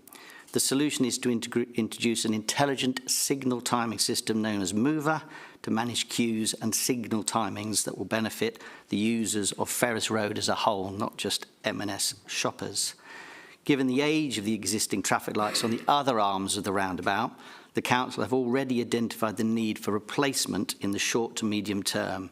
However, given the interrelationship between the existing and proposed, and the fact that our solution is an all or nothing solution, the proposed Section 278 improvement works will cover full signalisation improvements across the roundabout as a whole. In conclusion, the planning application complies with local and national planning policy as confirmed by your officers and your external retail advisors, and the proposals will deliver material benefits which Mr Marsden will now talk to you about. Thank you. Thank you. Are there any questions from the committee? No, thank you very much. I now call on Philip Marsden on behalf of Marks & Spencer's.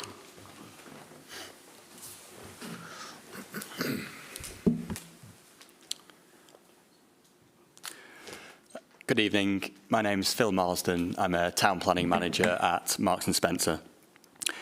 This application will enable us to open a modern, fit-for-the-future M&S food hall at Riverside Retail Park. The food hall will have a net sales area of approximately 16,000 square feet, which will allow us to stock our full food product range, including plant kitchen and nutrient-dense ranges.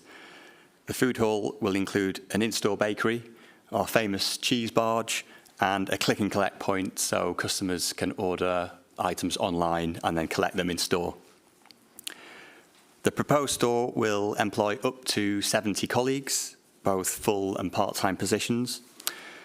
M&S is well known for investing heavily in colleague training, career progression and overall well-being. Colleagues benefit from a comprehensive benefits package, including 20% discounts, flexible working options and an industry-leading pension scheme. We recently announced that all store colleagues will be receiving a 6.4% pay rise from April. The store will also help support local suppliers and British farmers. M&S is widely recognised for championing high-quality British produce, with much of our food range sourced from within the UK. Within Northampton alone, M&S works with 6 local suppliers, including Greencore, British Pepper and Spice, and TMI Foods. These companies employ approximately 3,200 people. Within Northamptonshire, we also work with 50 select farm partners who grow vegetables, other crops, and rear animals. A stronger M&S business nationally means stronger order books for these local suppliers. So every shopping trip at this store will help sustain jobs well beyond the boundaries of the site. M&S believes in Northampton, as demonstrated by our recent announcement to open a £340 million food distribution centre at Durft, spanning 1.3 million square feet and employing over 1,000 people when complete.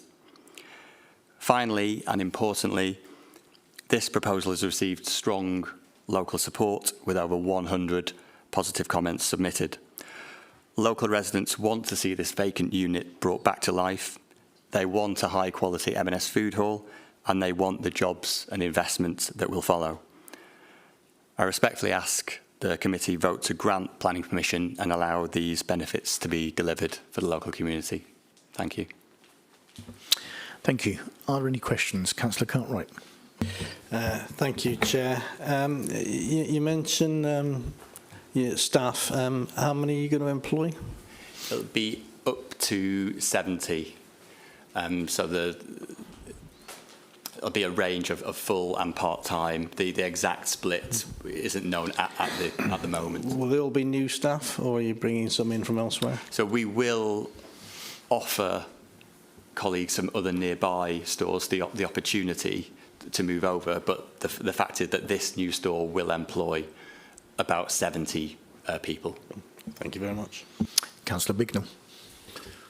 Yes, in the report it says up to 10% of the unit's net sales may be used for sales of non-food goods. Is that true, and if so, what? Yes, so it's essentially flowers, some bunches of flowers, stationery, cards, newspapers, and some cleaning products, etc. So it'll be similar to Sixfields in terms of its just a bigger range. Bigger yes, yes. Okay, thank you. Any further questions? No. Thank you very much. Okay, are there any points you wish to come back on? No. Thank you. Okay, so we now move to debate, and who would like to make a start? Councillor McMurtry. Yeah, I'd just like to say, I think this has received strong support. I like that we're going to be making use of this vacant building. I'm happy with the fact it's creating local jobs in the area. And I think it will do good for the health of the people in the local area with M&S's move to more transparent ingredients lists and reduced additives. So I'm very much so in support of this application, and I'd love to hear what other people have to say. But yeah, I would recommend that we follow officers' advice to accept the application. Any further comments? Councillor Ware? If there is no further debate to be had, I'm happy to second Councillor McMurtry. Okay. Do you wish to summarise? Thank you, Chair. It's proposed by Councillor McMurtry and seconded by Councillor Ware that the application be approved in accordance with the officer's recommendation, subject to the conditions set out in the report. Thank you, Chair. Okay. Can I see a show of hands in favour of the proposal? I think that's unanimous. So that's approved. Now we move on to item 12, which is urgent business, and there is none. So our next meeting will be held on Thursday, the 2nd of April at the Forum in Towcester. I'll bring this meeting to a close.